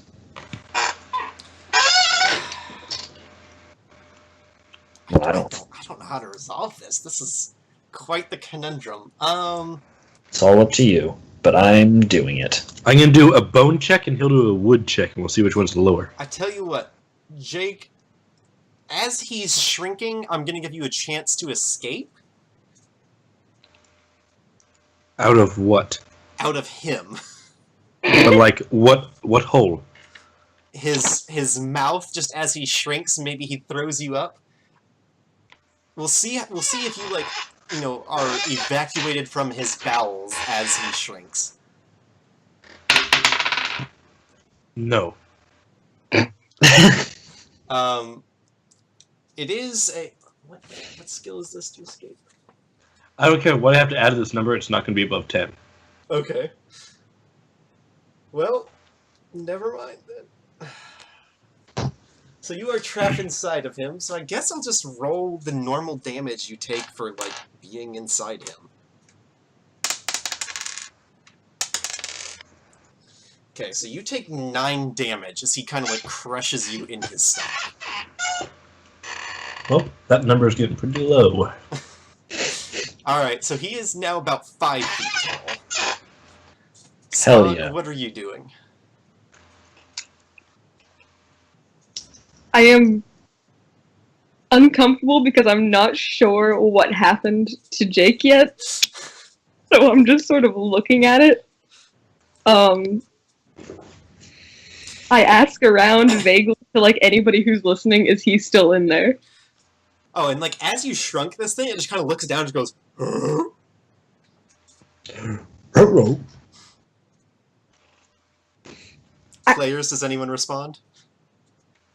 I mean, I just did my turn. Gonna be a little short now. Since it's just like the tree guy is the target, he probably wasn't changed because he wasn't the target of the spell. How thick is the bark? I don't really have like a number In here. comparison to like a dagger. Huh? In comparison to a dagger. I mean, if you plunged a dagger into it, it would definitely go inside it. Would I stab Jake? Potentially? I'll dodge it. Okay. Does it have legs of any sort or limbs? Yes, it has legs. Okay, I'm gonna go at it with the mace and try to take out its legs. Okay. Give me an attack roll. 12. That does not land. Damn it. So you swing, and like as this thing is still kind of getting used to its new size, it moves a little bit quicker and actually moves out of the way of your blow for once. Alton, I could you are not up imagine. I could not imagine the confusion that my character is currently Yeah. experiencing. Well. So first off, you have to make a Constitution saving throw. You are blinded, restrained, and unable to breathe. Well, those are not great things to be. Well, I rolled a 10. Okay, so yeah, that is not enough to save. So you take 11 damage. Alright. So that's a really bad number. And I'm more than unconscious. Oh, we have our first 0 HP, guys. Oh, I wish I was at 0 HP. Yeah, D&D, it really doesn't matter how negative you go. Yeah. So you will have to start making death saves at the start of each of your next few turns. All of us, wait, or just him? Just Jake. That is going to end your turn since you got... Oh, yeah, no, definitely. I understood. Nissa, you are up next. Oh my gosh, can I try to break this bark open Yeah, I mean, you can do what you want. to get him out? Because I don't want him to not breathe. Well, that's already happening, so. I try to get him out. Oh, I have to figure out how. Don't I? You can't just do roll anything. to get me out? Oh, I have to actually figure it out. how games work. Did you prepare for this? This exact Tyler? scenario? Not really. Yeah. Okay. I have to turn up my brightness a bit so I can read what I can do.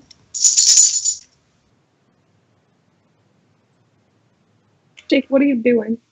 I am mouthing a word that is forbidden. Oh, I can speak with the plants. Can I ask the bark to open? No. Yes. I say yes, and I'm the dead one. Oh, I just thought about. Oh, I can feign death. What does that mean? You can stop me from dying? I hope. I think it's more like she plays possum. Ah, yeah, no, that makes way more sense. I can just pretend to be dead really well. Yeah, basically, if someone checks on you to see if you're alive, they think you're dead. Oh, okay. That's So you can weird. pretend to be dead and then also get eaten. And then Join what? We will fill up his stomach. Oh boy, I don't know if I want to do that. What else?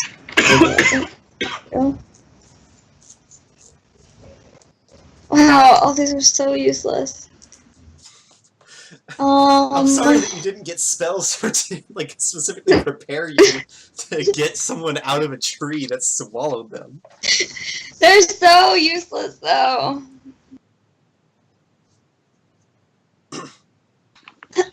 Like, I don't even know what I'm supposed to do.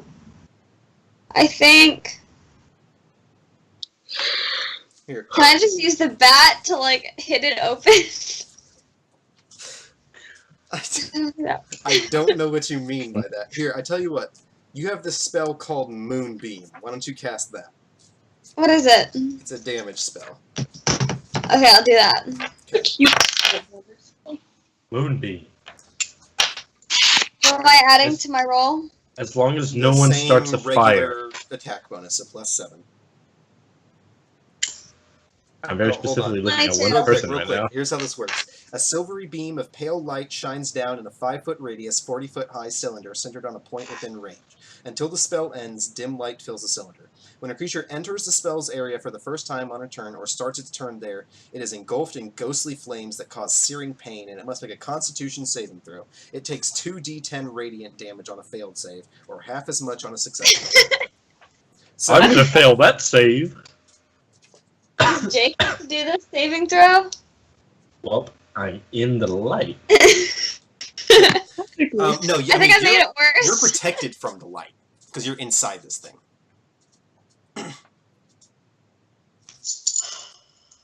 You're fine right now, Jake. Okay.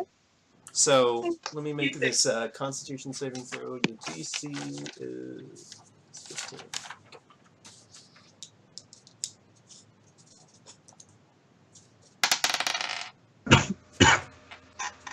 Okay, so that thing fails the save. Roll 2d10, babe. D10? Yes. That's a lot.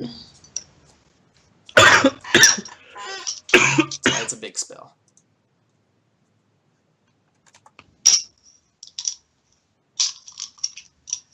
I don't.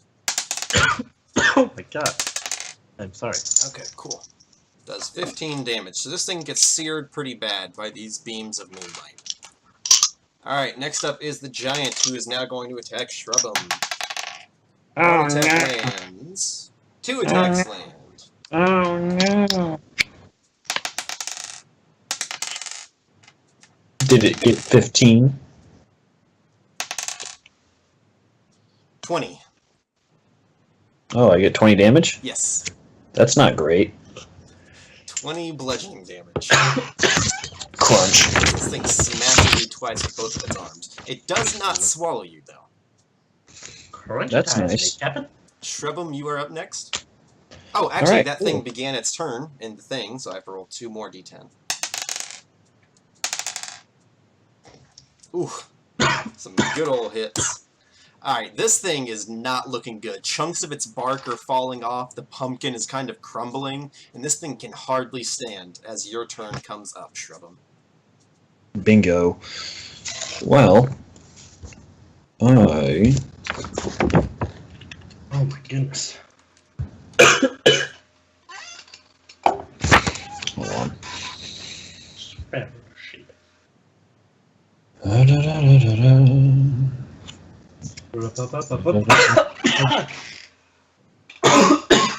The fuck? Hey, what happened? No.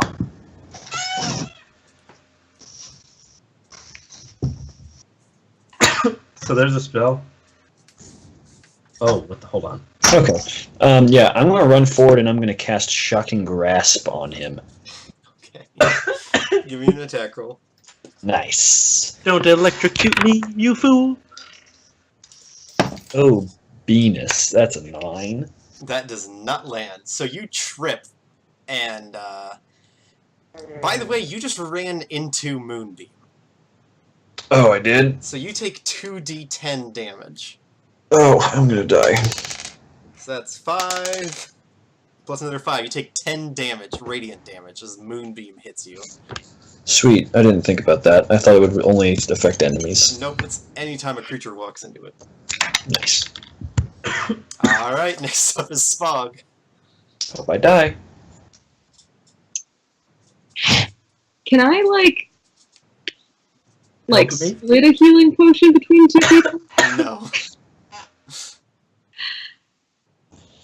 All right, I'm going to, I guess, cast blindness on the giant.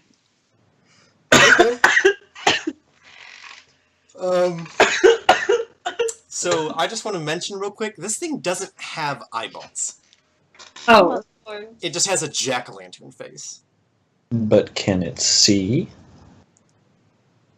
Like, there's literally just holes that light come through. well, then let me pull up my tab again. That was my whole plan. I mean, just because something doesn't have eyes doesn't mean it can't be blind.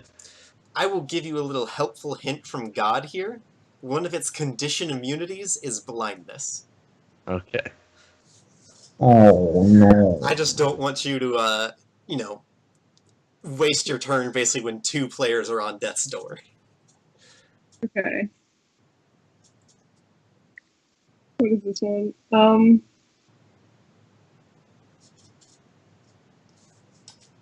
Hold up. I don't remember what this does. Tell you what, why don't you give me a mace attack, because this thing is on death's door. Alright, I'm gonna mace attack it. Okay. So 13, 5, 18. 18! Give me some damage! Ooh, 8. Nice! So you smash this thing, like, right in the stomach with your mace, and it just, like, lets out this roar of pain as it just kind of falls back on the ground, collapses, and just falls dead. Oh, okay. As I mentioned, it was right there on its last legs. So you guys killed the giant! Yay! Is it my turn? Because I need to make a save. Yes, you do need to make a save. Oh, fuck. What'd you Can get? I- Alright, well, energy? that's 7. Okay, That's so yeah, one. that is a fail. That's Alright, 1 guys. death. What are you doing to get him out of there? Can I do channel energy for healing? Yeah, sure, but you might want to get him out first. Oh, fair. Can I C-section him with the dagger? Yeah, sure. Why don't you just give me a d20 just to see how well this goes? I got a 19. Okay, yeah, this Well, goes well. thank You do C-section him out of there. I like the idea of a C-section. Alright, so you have delivered a fresh young Alton into the world. Well, fresh as in brutally mangled. He's beautiful. And still unconscious. Yep, he is still unconscious. And a third of the way dead. Okay, now can I do channel energy? Yes. Okay, I forget how to. It's. I have 1d6 W's DC 13. Don't know what that means. Can you translate? I don't know what the W's DC 13 is. It should actually be 3d6 by now. Oh, So, I haven't changed that. yeah. That's my bad. I much forgot to give you the update. So go ahead and roll 3d6. That's how much everyone heals. 3d6. Oh boy. 4, 6, 2. Did I do that too? Yep, everyone heals 12. Everyone heals 12. Fuck. Alright, well, Alton is conscious once again. However, do you guys know what time it is? Crunch time. Permanent injury roll chart time! Oh, that's right. Yes. Whenever you are reduced to 0 HP in one of my campaigns, you receive a permanent injury. Oh. So, Ooh, that's interesting. Why don't you go ahead and roll a D100 for me, Jake? A D100? Yeah, so the D percentage plus the D10. Okay, I was gonna say, you mean a D percentage? So that's 80. Ah! Fuck. What the hell? Let me just roll it twice. I mean, no, they're different numbers on them. 87. 87. They're both D10. Alright. It would So... have been 160 if I rolled two 80s. No, then it's 88. Well, no, 80 plus 80 is 160. I just take the 0 Okay, off. anyways, Sides. you now have a horrible scar. The specifics yeah. of this, I will let you decide what this scar looks like, but you do now have a horrible scar. You now have disadvantage on persuasion checks and advantage on intimidation checks. Magical healing of 6th level or higher, such as heal and regenerate, removes the injury. Sick. So, I will let you decide the particulars of your scar, but you do have one now. You right there, buddy? Just such a small little guy, and he's got like an intimidation advantage now. Jake, you okay? Alright, Jake's kind of worrying me there. But anyways, so, altogether, you guys earned 1,100 experience from, like, all the fights today. Ooh. And I think Hey, we'll Ryan, what was your... go ahead and call it there for the night. Ooh. I hope you all enjoyed the first session of the Holiday Spooktacular. I don't know how many more there will be. It's going at a different speed than what I thought, so we'll see. I think we'll be able to finish it up next time, and hopefully we'll have more people, so it'll go a little faster too. But yeah, Right. I hope you guys all enjoyed, and I will see you guys for Holiday Spooktacular Session 2 next week.